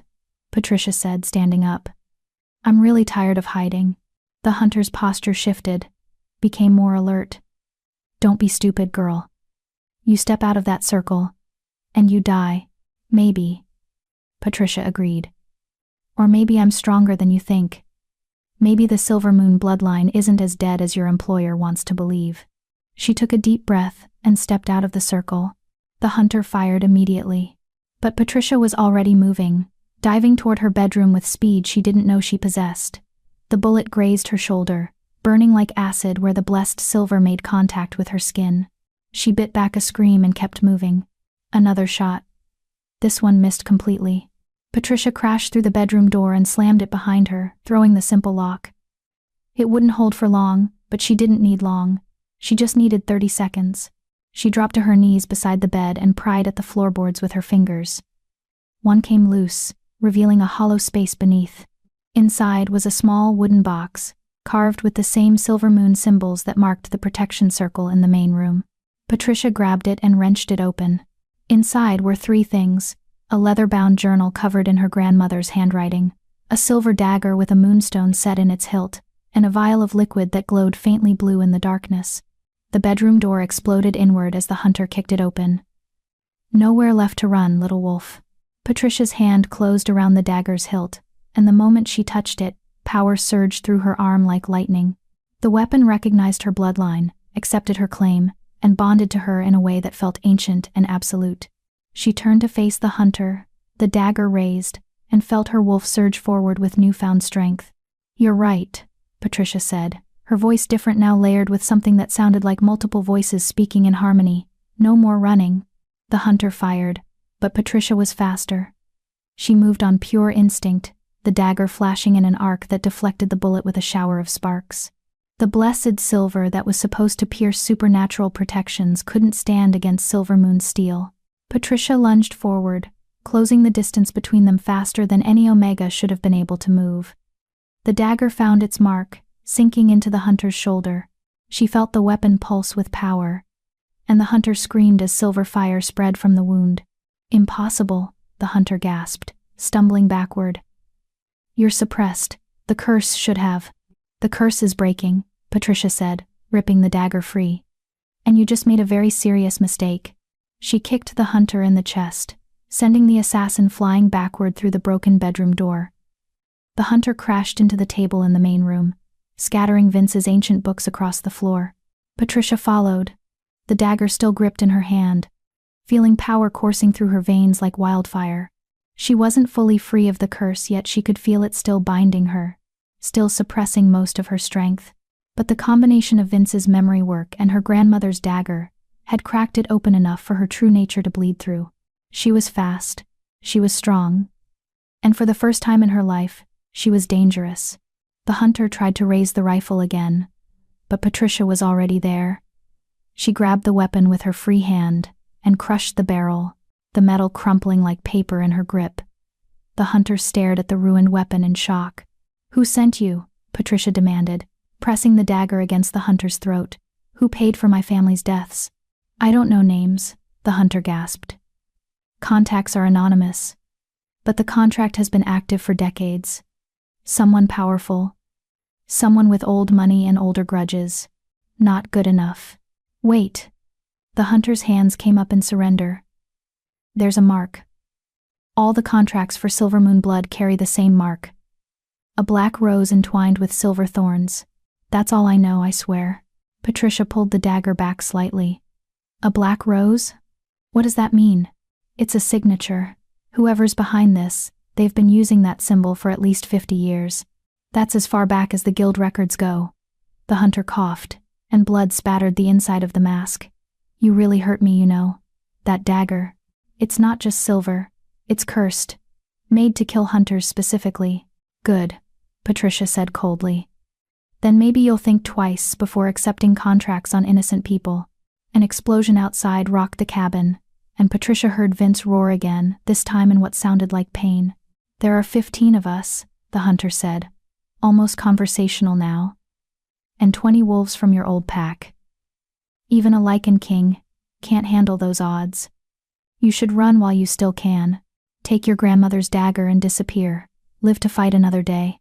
Patricia looked toward the window, seeing flashes of light and hearing the chaos of battle. The hunter was right. She and Vince were outnumbered, outgunned, and she was still mostly cursed. Running made sense. But Patricia was done making the sensible choice, done prioritizing survival over everything else, done letting fear dictate her actions. "No," she said firmly. "I'm done running." She brought the dagger down in a swift arc, and the hunter's body went still.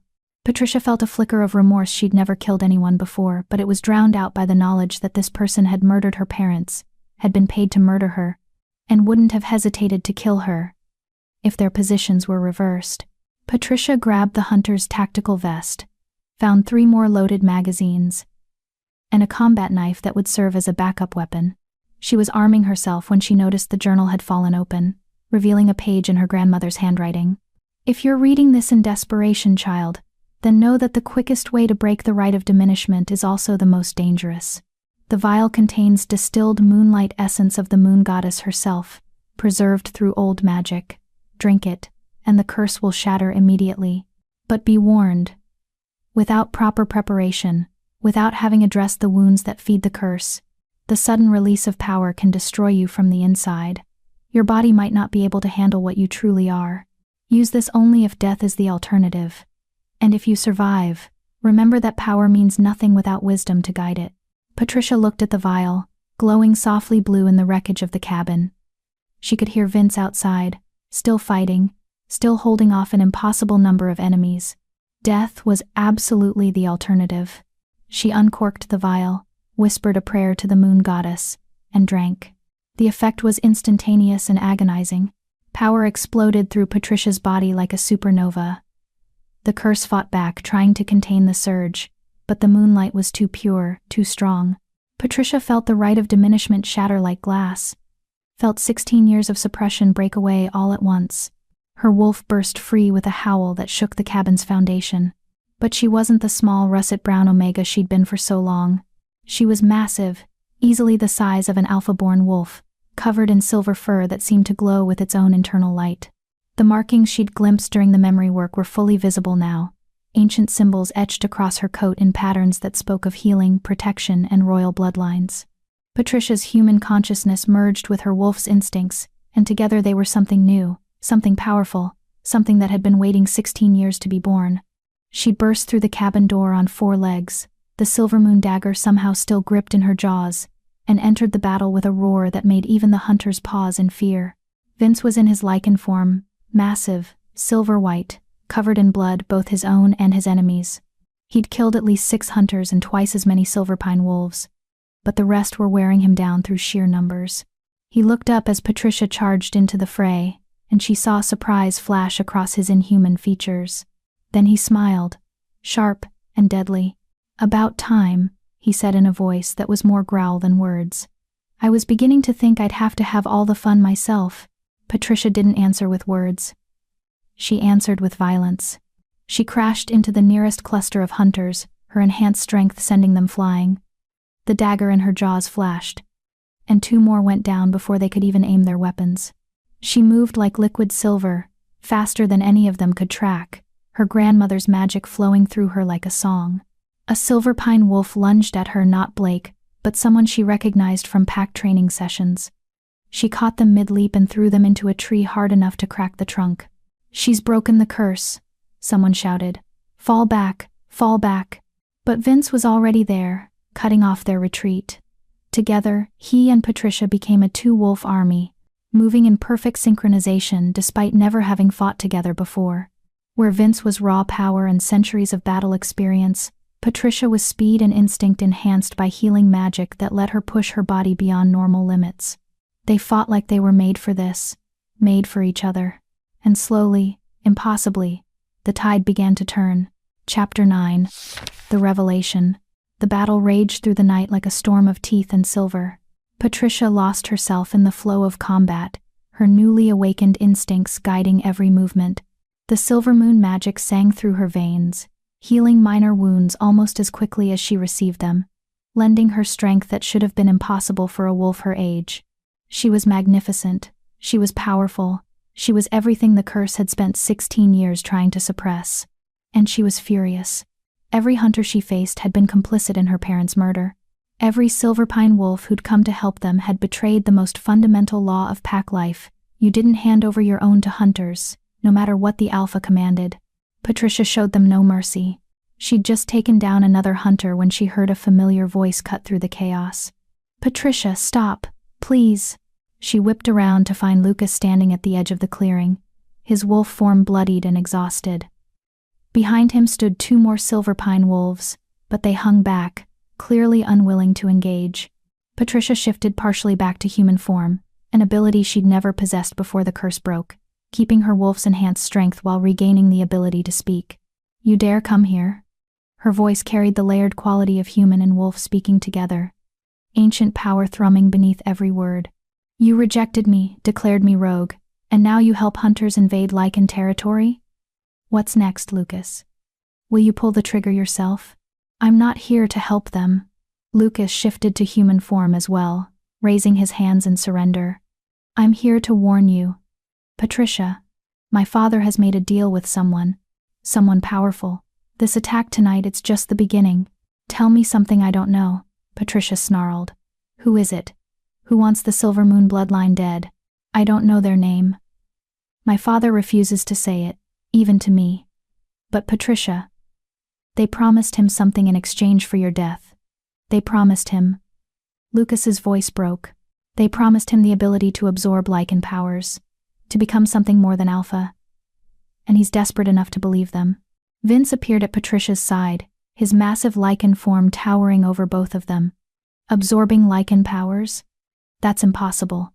Only a Lycan can be born, not made. Unless someone's found a way to change that, Lucas said desperately.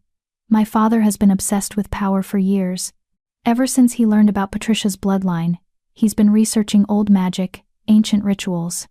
He believes that Silver Moon blood is the key to some kind of transformation spell. Patricia felt ice run through her veins. He wants to use my blood in a ritual? Not just your blood. Your death. Lucas took a step forward, and both Vince and Patricia tensed. The ritual requires the sacrifice of a Silver Moon descendant during a lunar eclipse, and there's one coming in 3 days. 3 days, Patricia repeated numbly. Which is why he sent hunters tonight. Lucas continued. He wanted you dead before you could fully break the curse. Before you could become powerful enough to defend yourself. But if you've broken it, he looked at her transformed state, awe mixing with fear in his eyes. If you've truly unlocked your Silver Moon magic, then you might actually stand a chance. Against what? Vince demanded. Your father and his delusions of grandeur? Against whoever he's working with. Lucas's expression was haunted. I've seen them, Patricia. Once. They came to meet with my father in secret. And I followed. I couldn't get close enough to hear the whole conversation, but I saw them. Tall, hooded, radiating power that made my wolf want to submit and run at the same time. They're not human. They're not even normal supernatural. There's something else. Something old. Patricia and Vince exchanged glances. Describe this person, Vince commanded. Everything you remember. Dark robes. A voice like stone grinding against stone.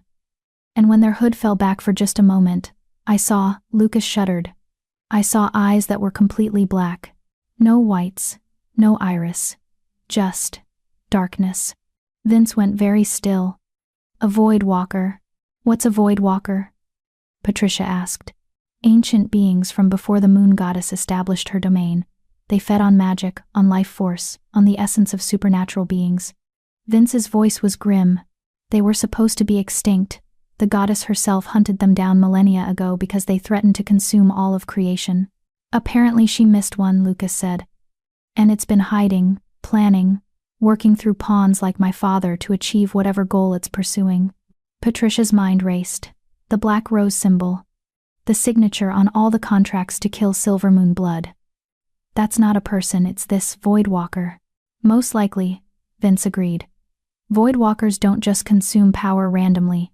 They're strategic. If it's been targeting your bloodline specifically for decades, there's a reason. He turned to Lucas. What else did you hear? Anything about why it wants the Silver Moon line eliminated? Lucas hesitated. The ritual your father mentioned. It's not just about making him powerful, it's about opening something. The Void Walker called it, the door between realms. They need Silver Moon blood because your bloodline holds the key to. A howl cut through his words, followed by the sound of vehicles retreating. The remaining hunters were pulling out, and the Silver Pine wolves who'd survived were following. They're regrouping, Vince said. They'll be back with reinforcements. Or they've accomplished what they came for, Patricia said slowly. A horrible realization was dawning. This wasn't a serious attempt to kill me. This was a test. They wanted to see if I'd broken the curse. Wanted to measure my power level. And you just gave them a full demonstration, Lucas said quietly. Patricia, you need to run. Leave this territory. Leave this region entirely. The Void Walker won't stop until... I'm not running, Patricia interrupted. I'm done running, done hiding, done letting fear dictate my choices. She looked at Vince. You said voidwalkers feed on supernatural essence. What would happen if one consumed a Lycan? They'd become nearly unstoppable, Vince admitted. A voidwalker with Lycan power could tear through dimensional barriers, could potentially undo the protections the moon goddess put in place to contain them. And if they consumed silver moon magic? Vince's expression darkened. Silver moon magic is healing, life-giving. It's the opposite of what voidwalkers represent. If one managed to corrupt that magic, to twist it into something dark, they could potentially heal themselves from any wound, regenerate indefinitely. They'd be immortal in the truest sense. Patricia nodded slowly, pieces falling into place. So the voidwalker needs two things: Lycan power to break dimensional barriers, and silver moon magic to achieve true immortality. That's why it's been targeting my family while manipulating alphas like Owen who want Lycan abilities for themselves. It's been playing both sides, Vince said, understanding dawning in his golden eyes, promising Owen power, while actually planning to use him as a pawn to acquire both sources of magic. The lunar eclipse in 3 days, Patricia said. That's when it plans to make its move. When it's strong enough to... She stopped, a wave of dizziness washing over her. The adrenaline that had been carrying her through the battle was fading, and she was suddenly aware of how much the moonlight essence had cost her. Her body was burning through energy at an unsustainable rate, and the wounds she'd been healing automatically were starting to slow in their recovery. Patricia? Vince caught her as she stumbled. What's wrong? The moonlight, she gasped. I drank it without proper preparation, and now my body is. It's trying to process power it's not ready for. Vince, I can feel it. If I don't. Her legs gave out, and she collapsed into his arms. The silver fur receded as her body involuntarily shifted back to human form, leaving her naked and shaking in the cool night air. Lucas immediately looked away, shrugging off his shirt and tossing it to Vince. She needs a healer. Someone who knows silver moon magic. There are no silver moon healers left, Vince said, scooping Patricia up as if she weighed nothing. Rosemary was the last. And she's gone. Then what do? We stabilize her, Vince said, already moving toward the cabin, and hope that her own healing abilities are strong enough to save her from her own power. Patricia tried to speak, to tell them that she could feel her magic eating her from the inside, but the words wouldn't come. The world was spinning, her vision blurring at the edges. She'd broken the curse. She'd unlocked her true power. She'd fought alongside a Lycan king and survived. And now she was dying because her body couldn't handle what she'd become. So much for being a princess, she thought with bitter irony, as consciousness began to slip away. But then she felt a warmth spreading from her chest outward, like someone had lit a candle in the darkness. Her grandmother's necklace, the silver wolf pendant she'd worn since her 18th birthday, was glowing against her skin. And with the glow came a voice. Not audible, but felt deep in her soul. Her grandmother's voice, speaking across the boundary of death itself. Breathe, little wolf. Your body knows what to do. Trust your magic. Trust yourself. The power isn't killing you, your fear of it is. Let go. Let it flow through you instead of fighting to contain it. Patricia stopped struggling against the power raging inside her. She stopped trying to control it, to suppress it, to make it behave the way she thought it should. She simply let go. The magic flooded through her like a river breaking through a dam, wild and untamed and utterly free. It rushed through every cell, every fiber of her being, rewriting something fundamental in her nature. And then, slowly, it began to settle. Not diminishing, but finding its natural rhythm within her. Like a wild animal learning to trust its keeper, the power recognized that Patricia wasn't its enemy. She was its vessel, its home, the being it had been waiting 16 years to fully inhabit. Patricia's eyes snapped open, glowing pure silver. I'm okay, she gasped. Vince, I'm okay. He looked down at her, still carrying her toward the cabin, and she saw something like relief flash across his features. You're sure? I'm sure. Patricia could feel it now. The power settled into her bones like it had always belonged there, no longer fighting against her but working with her. It was just adjustment. My body had to remember how to hold this much magic. Vince set her down carefully on the cabin's porch. Lucas stood a respectful distance away, his expression conflicted as he watched them. The necklace, Patricia said, touching the silver pendant. My grandmother left one final gift. A guide to help me through the transition. Rosemary always did think of everything, Vince said quietly. He turned to Lucas. You need to leave. If your alpha discovers you came here to warn us. He already knows, Lucas interrupted. I'm not going back to Silverpine. My father has crossed too many lines, made too many deals with darkness. I can't serve an alpha who would sacrifice pack members to hunters, who would ally with a Voidwalker for personal power. He looked at Patricia. I know I don't deserve your forgiveness. I know I failed you in every way that matters. But if you'll allow it, I want to help. I want to stand against my father and whoever he's working with. Patricia studied him for a long moment. The mate bond was gone, severed completely by Vince's burning. She felt nothing when she looked at Lucas except a distant sort of pity for the man who'd been too weak to fight for what he wanted. But she also remembered the boy who'd been her friend, who'd tried to protect her in the small ways he could, and she thought about the bigger picture, about facing a Voidwalker and a corrupted alpha in 3 days with only Vince at her side. They could use another ally. You can stay, she said finally. But understand this, Lucas. I'm not the Omega you rejected. I'm not the girl who would have forgiven anything to keep the peace. If you betray us, if you put us in danger through weakness or misplaced loyalty, I will end you myself. Is that clear? Lucas nodded solemnly. Crystal clear. Good. Patricia stood, wrapping Lucas's shirt around herself more securely. Then here's what we're going to do. We have 3 days until the lunar eclipse. 3 days to prepare for a battle against a Voidwalker, a corrupted alpha, and whoever else they've recruited to their cause. That's suicide, Lucas said. We should be running, hiding, finding reinforcements. There are no reinforcements, Patricia interrupted. The supernatural world has been ignoring the threat of Voidwalkers for millennia because they thought they were extinct. Even if we could convince other packs or covens to help us, they'd never mobilize in time. She's right, Vince said. This fight is ours. But Patricia, you've only just broken your curse. You haven't had time to learn to control your power, to understand the full extent of your abilities. Fighting a Voidwalker now is exactly what my grandmother prepared me for, Patricia finished. Why do you think she left all those books? All those instructions? She knew this day would come. She knew that eventually, the darkness targeting our bloodline would show itself. Patricia moved to the cabin's ruined doorway, looking out at the destruction of the battlefield. We have 3 days, so we use them. We train, we plan, we learn everything we can about Voidwalkers and how to kill them. Assuming they can be killed, Lucas muttered. Patricia turned to face them both, and in the moonlight, her silver eyes glowed with determination and power. Everything can be killed. It's just a matter of finding the right weapon. She thought of her grandmother's dagger, still stained with hunter's blood. She thought of the books filled with ancient knowledge. She thought of Vince's centuries of experience and Lucas's insider knowledge of Owen's plans.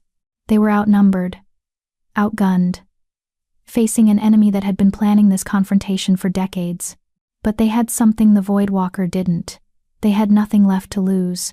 3 days, Patricia repeated. And then we end this. Chapter 10, The Eclipse. 3 days had never felt so short and so long at the same time. Patricia spent every waking moment preparing for the confrontation she knew was coming. Vince drilled her relentlessly in combat, pushing her newly awakened powers to their limits and beyond. Her silver moon magic was extraordinary. She could heal wounds that would have killed normal wolves, could sense life force from hundreds of yards away, could even manipulate the energy of living things to strengthen allies or weaken enemies. But power without control was just chaos waiting to happen. Again, Vince commanded, his golden eyes tracking her movements as she practiced shifting between forms. Faster. In a real fight, hesitation means death. Patricia gritted her teeth and shifted, her body flowing from human to wolf and back again in the span of a heartbeat. It was getting easier, more natural, but it still cost energy she wasn't sure she'd have in abundance during an actual battle. Lucas proved surprisingly useful despite his complicated history with them. He'd stolen documents from his father's office before fleeing Silverpine, detailed notes about the ritual, maps showing where it would take place, and most importantly, information about the Voidwalker's weaknesses. According to this, Lucas said, spreading the papers across the cabin's repaired table. Voidwalkers are vulnerable during dimensional transitions. When they're pulling power from the void to fuel their magic, there's a moment, maybe 3 seconds, where their physical form becomes unstable. 3 seconds isn't much, Patricia observed, studying the ancient diagram that accompanied the notes. It showed a figure wreathed in darkness, with specific points marked on its body in red ink. It's enough if you're fast enough, Vince said. And with Silvermoon speed enhanced by your healing magic, you're faster than anything the Voidwalker has likely encountered in centuries. There's more, Lucas continued. The ritual requires specific components. Silvermoon, blood, obviously. A vessel to contain stolen Lycan essence, my father believes he'll be that vessel, and a tether to anchor the Voidwalker to this dimension while it performs the transformation. What kind of tether? Patricia asked. Something with strong emotional resonance to the Silvermoon bloodline. Lucas met her eyes. Something that belonged to someone you loved. Something that carries the weight of grief and loss. Patricia's hand went instinctively to her grandmother's necklace. They'll need an artifact from my family. Which they don't have, Vince pointed out. Everything your grandmother owned is either destroyed or in this cabin.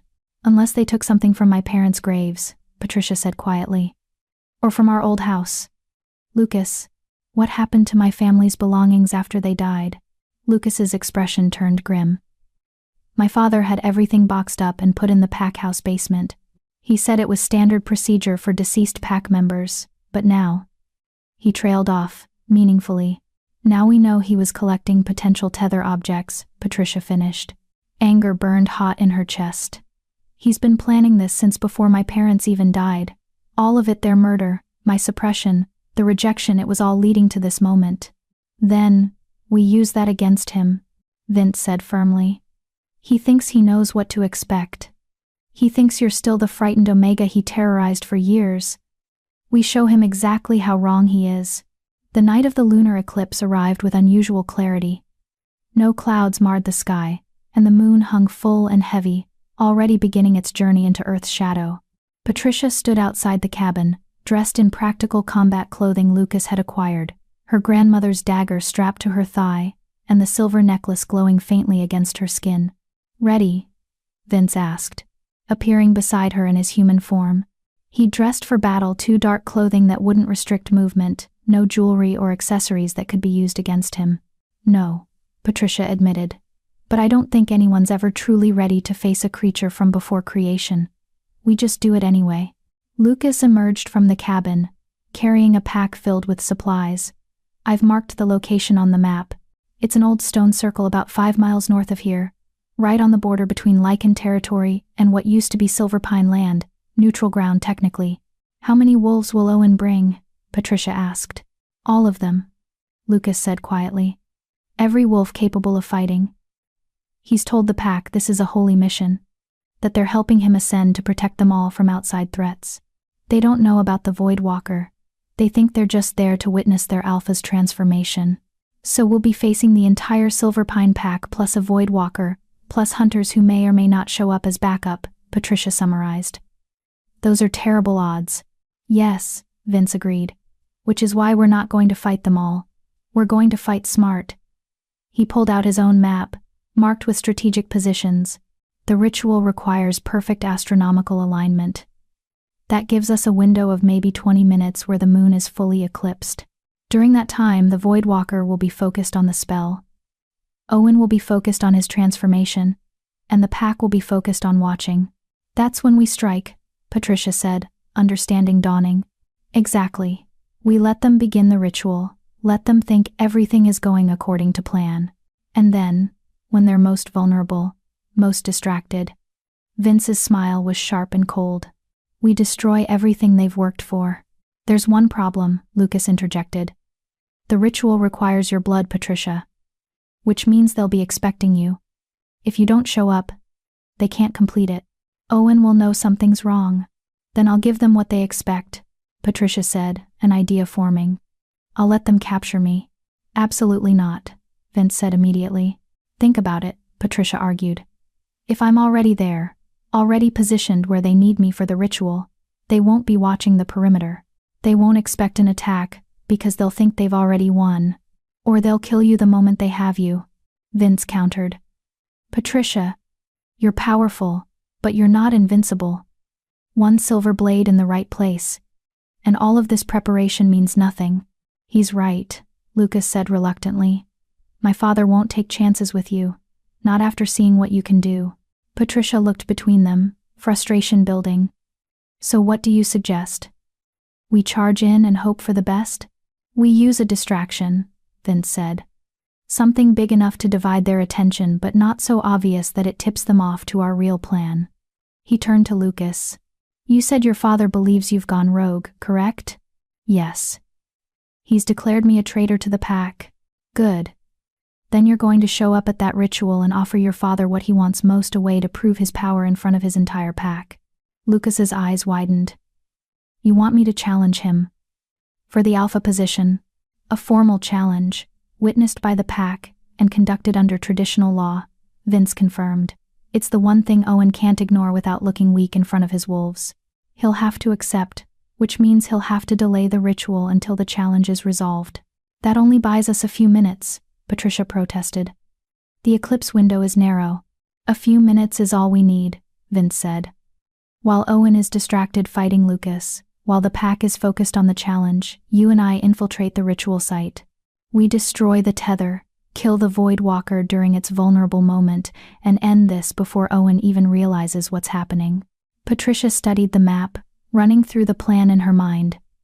It was risky, relied on too many variables falling perfectly into place, but it was also their best shot at survival.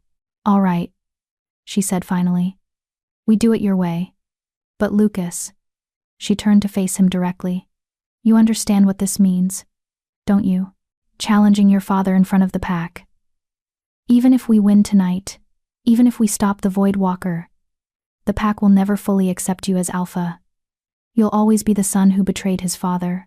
I know, Lucas said quietly, but some things are more important than acceptance, like making sure the pack survives at all, like standing up to evil instead of enabling it. He met her eyes, like trying to make amends for being too weak to fight for what mattered when it actually counted. Patricia nodded slowly. There was nothing more to say. They had a plan. They had their weapons. And in less than 2 hours the lunar eclipse would reach its peak. Time to end this. The stone circle was exactly as ancient and ominous as Patricia had expected. 12 massive stones arranged in a perfect circle, each one carved with symbols that predated modern language. The Silver Pine pack had gathered in a loose perimeter around the circle, maybe 60 wolves in total, all watching their alpha with expressions ranging from reverence to uncertainty. Owen Kane stood in the center of the circle, dressed in ceremonial robes that looked ridiculous on his bulky frame. Beside him stood a figure in dark robes, the Void Walker, its face hidden beneath a deep hood, and arranged around them were the components for the ritual. A silver bowl filled with something that glowed faintly red, a dagger that radiated dark energy, and suspended from a tripod, a photograph of Patricia's mother. The tether. Patricia felt rage burn through her at the sight of her mother's image being used for dark magic. She was crouched in the underbrush with Vince, watching from a distance as the moon slowly entered Earth's shadow. Wait, Vince whispered, his hand on her arm. Not yet. The eclipse progressed.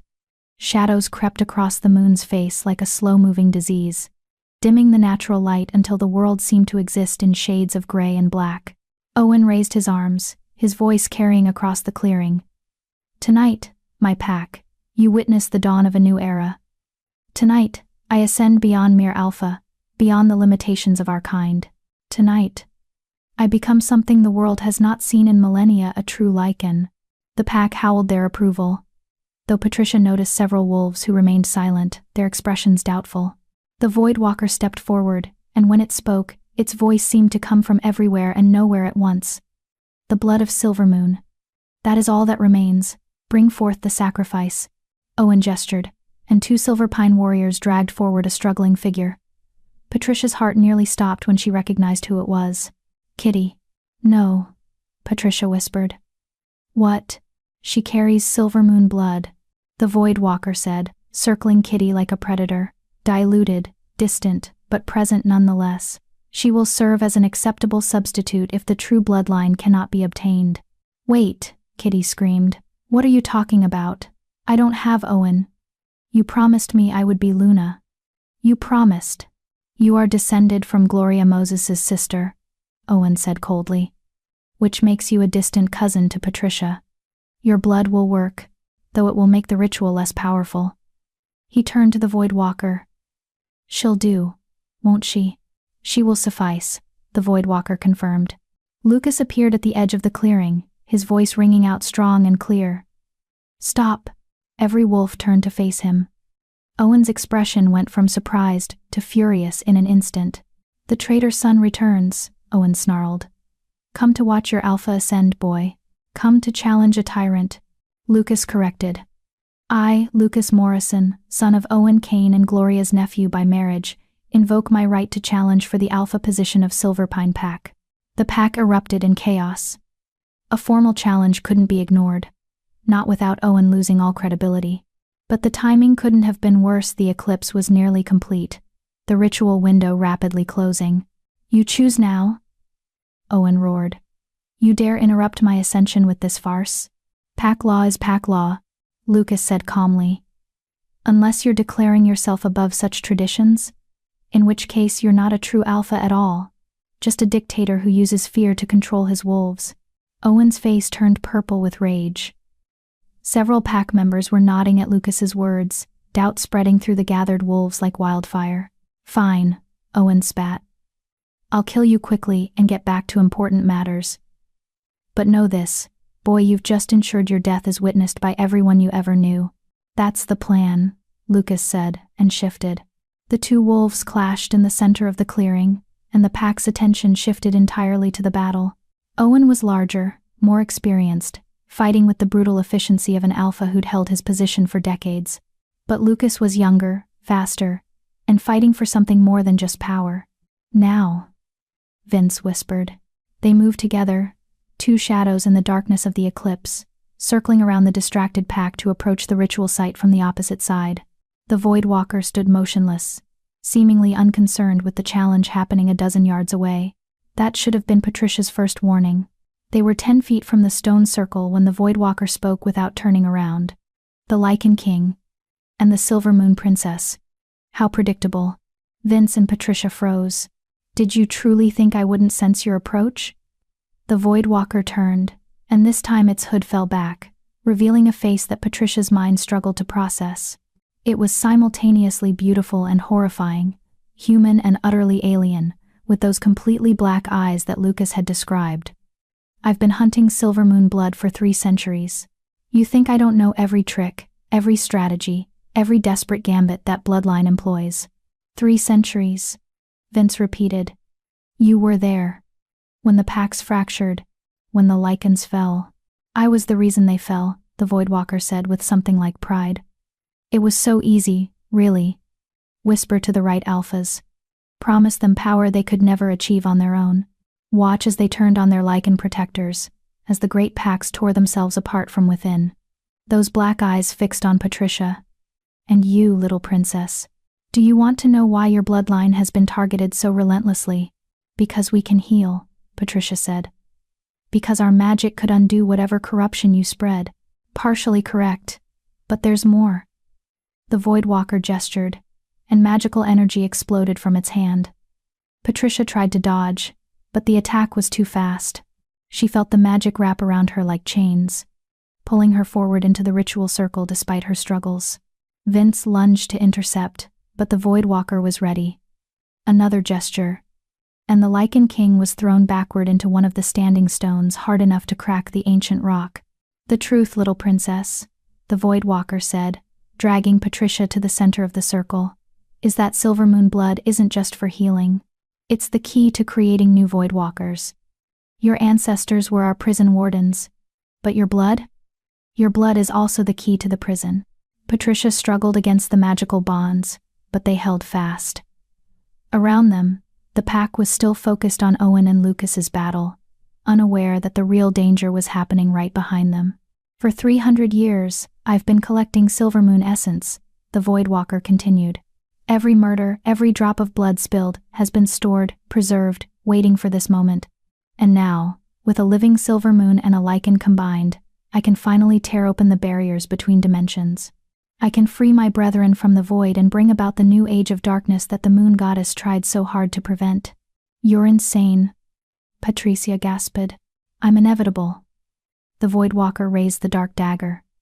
Your grandmother delayed this moment, but even she couldn't stop it. All she did was make you stronger, more powerful, which means your death will fuel an even greater ritual than I originally planned. The blade descended toward Patricia's heart, and then it stopped, caught by a hand that glowed with silver fire. Kitty stood there, her eyes blazing with power that had been dormant her entire life, one hand gripping the dagger's blade despite the dark energy burning her skin. You said I carry silver moon blood, Kitty said, her voice overlaid with something ancient and powerful. Diluted, distant, but present. Which means I can do this. She released a pulse of healing magic so pure, so intense, that it shattered the Voidwalker's hold on Patricia. The magical chains dissolved, and Patricia fell free. Impossible, the Voidwalker hissed. You're not awakened. You're not. I am now, Kitty said. She looked at Patricia, and there was pain and regret in her eyes. I've been terrible to you, cruel. I let jealousy and fear turn me into someone I hate. But if I can do one good thing, if I can help stop this, her voice broke, then maybe I can die, knowing I wasn't completely worthless. Kitty, don't. Patricia started, but Kitty was already moving. She lunged at the Voidwalker, her newly awakened magic flaring bright and desperate. The Voidwalker tried to defend, but it had been focused on Patricia, hadn't expected an attack from someone it had dismissed as insignificant. Kitty drove her hand into the Voidwalker's chest, right where a human's heart would be, and released every ounce of her silver moon magic in one final, devastating burst. The Voidwalker screamed, a sound that seemed to tear reality itself. Its form began to destabilize, darkness pouring from the wound Kitty had created, the dimensional anchor that kept it tethered to this world unraveling. Now, Patricia, Vince shouted, having recovered from being thrown. While it's vulnerable, Patricia didn't hesitate. She grabbed her grandmother's dagger and lunged forward, driving the silver moon steel into the Voidwalker's chest right next to where Kitty's hand was still embedded. The effect was instantaneous and catastrophic. Silver fire exploded from the wound, consuming the Voidwalker from the inside out. It tried to retreat into the void, tried to save itself by fleeing between dimensions. But Kitty's sacrifice had sealed those pathways. There was nowhere for it to run. This isn't over, the Voidwalker hissed, even as its form disintegrated. There are others. More of my kind. They will come for your bloodline. They will finish what It never completed the sentence. The silver fire consumed it completely, reducing the ancient evil to nothing more than ash and fading shadows. Kitty collapsed. Her hand burned black from where she'd channeled magic her untrained body couldn't handle. Patricia caught her, cradling her former friend as the light faded from her eyes.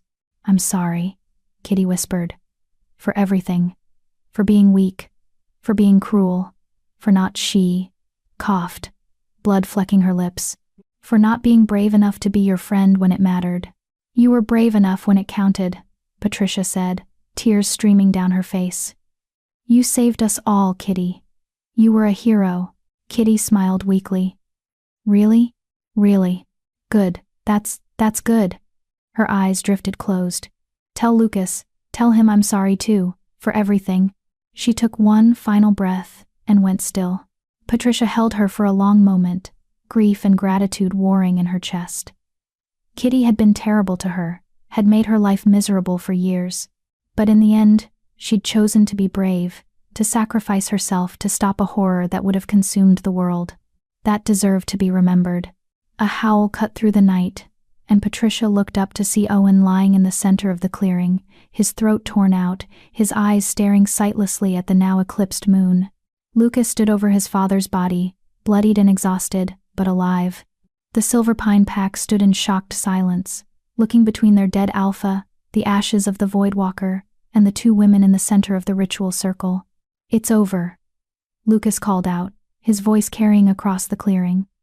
The threat is ended. Owen Kane conspired with a Voidwalker to gain power, and in doing so, he betrayed everything a pack Alpha is supposed to protect. I claim the alpha position by right of combat and by right of justice. He looked around at the gathered wolves. Any who wish to challenge this claim, step forward now. No one moved. Then as my first act as alpha of Silverpine Pack, Lucas continued, I declare Patricia Alvarez and Vince Shields to be friends of this pack, under our protection and welcome on our lands. And I declare that Kitty McAuliffe died a hero, saving us all from a fate worse than death. Her sacrifice will be honored in pack history for generations to come. A few wolves began to howl, and soon the entire pack had joined in a song of mourning for the dead and celebration for the living, of endings and new beginnings. Patricia gently laid Kitty's body on the ground and stood, accepting Vince's steadying hand. Her legs were shaking, her body exhausted from the battle and the magic she'd expended. But they'd won. Against impossible odds, against an ancient evil, against a conspiracy that had been decades in the making, they'd won. What now? She asked Vince quietly. Now? Vince looked down at her, his golden eyes soft in a way she'd never seen before. Now you decide what kind of life you want to build. You're free of the curse, free of the pack that oppressed you, free of the threat that's haunted your bloodline for generations. The choice is yours, Patricia. She looked around at the clearing at Lucas, trying to manage a pack that didn't fully trust him yet, at the ashes of the Voidwalker scattered across ancient stones, at Kitty's body waiting to be properly honored. She thought about her grandmother's cabin in the mountains, about the books full of ancient knowledge waiting to be studied, about the magic flowing through her veins that she was only beginning to understand. I want to learn, Patricia said finally. I want to understand my power, my heritage, everything the Silvermoon bloodline was meant to be. And I want to make sure that what happened to my family never happens to anyone else. She looked up at Vince. Will you teach me? Really teach me, not just the basics but everything you know about old magic and ancient powers? Vince studied her for a long moment, then smiled a genuine smile that transformed his entire face. I thought you'd never ask. And after I've learned? After I've mastered my abilities? After that? Vince's smile turned thoughtful. After that, you become what you were always meant to be. Not an Omega. Not a victim. Not even just a princess. He took her hand, his touch warm despite everything. You become the protector your bloodline needs. The healer the supernatural world has been missing. The bridge between old magic and new. Patricia squeezed his hand, feeling the connection between them, not a mate bond, but something just as powerful. A partnership forged in battle, tempered by shared loss, strengthened by mutual respect. Sounds exhausting, she said with a small laugh. Probably, Vince agreed. But I have a feeling you're up for the challenge. Lucas approached them, still in his wolf form, his eyes filled with questions and regrets and hope for something like redemption. Patricia looked at him, at the boy who'd been her first friend and the man who'd rejected her. At the alpha who'd finally found the courage to stand up to his father.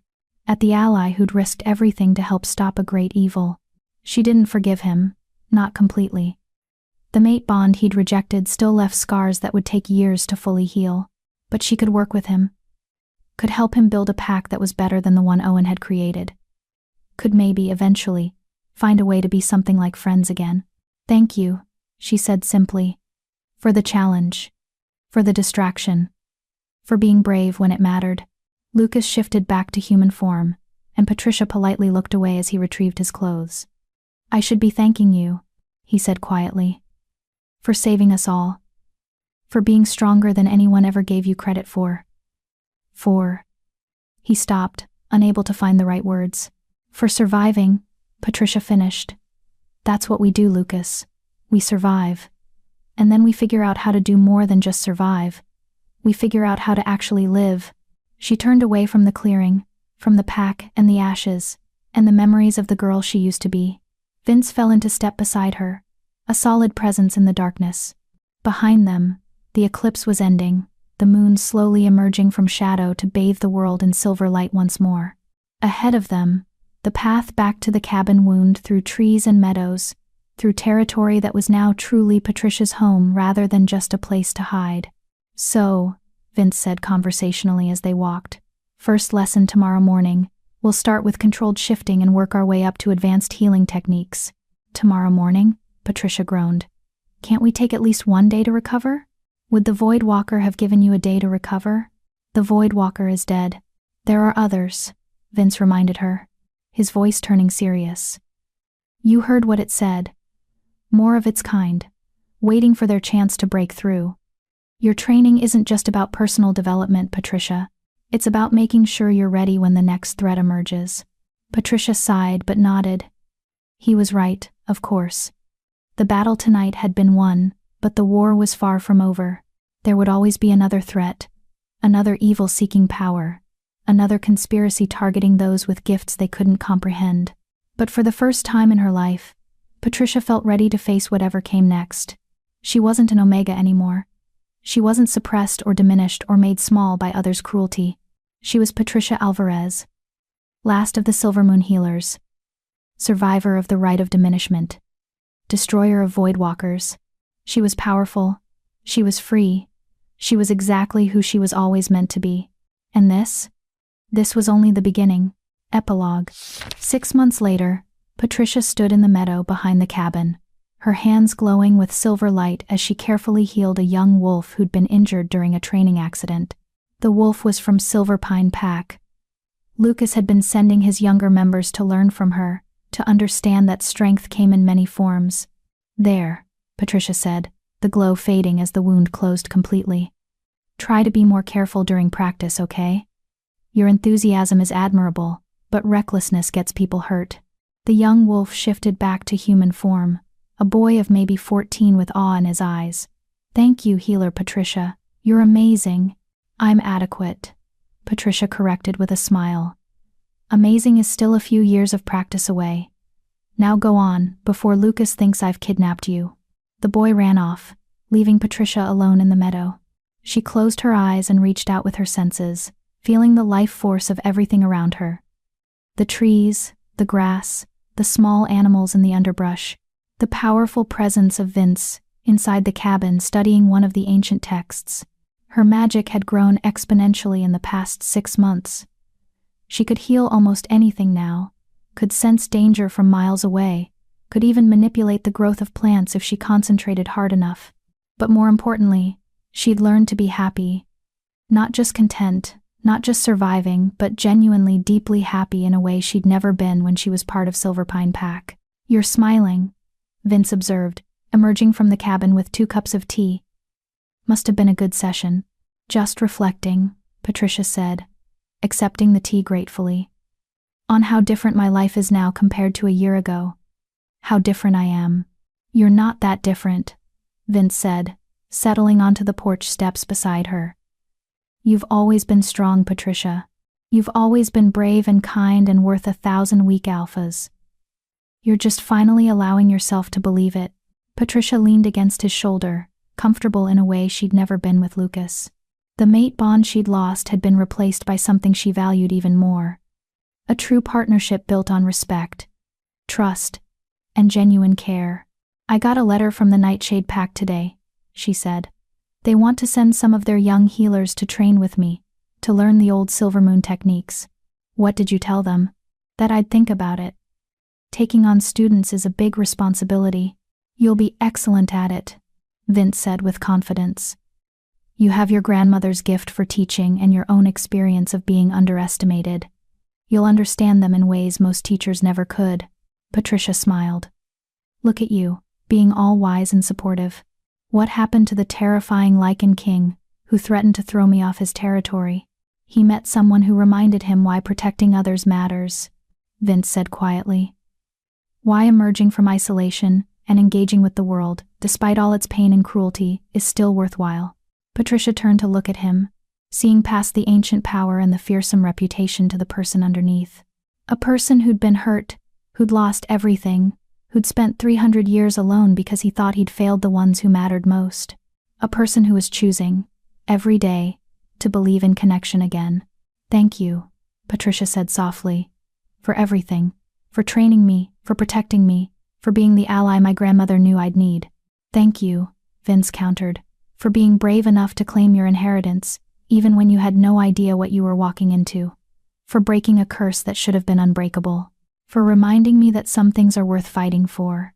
They sat in comfortable silence, watching the sun set over the mountains, painting the sky in shades of gold and purple.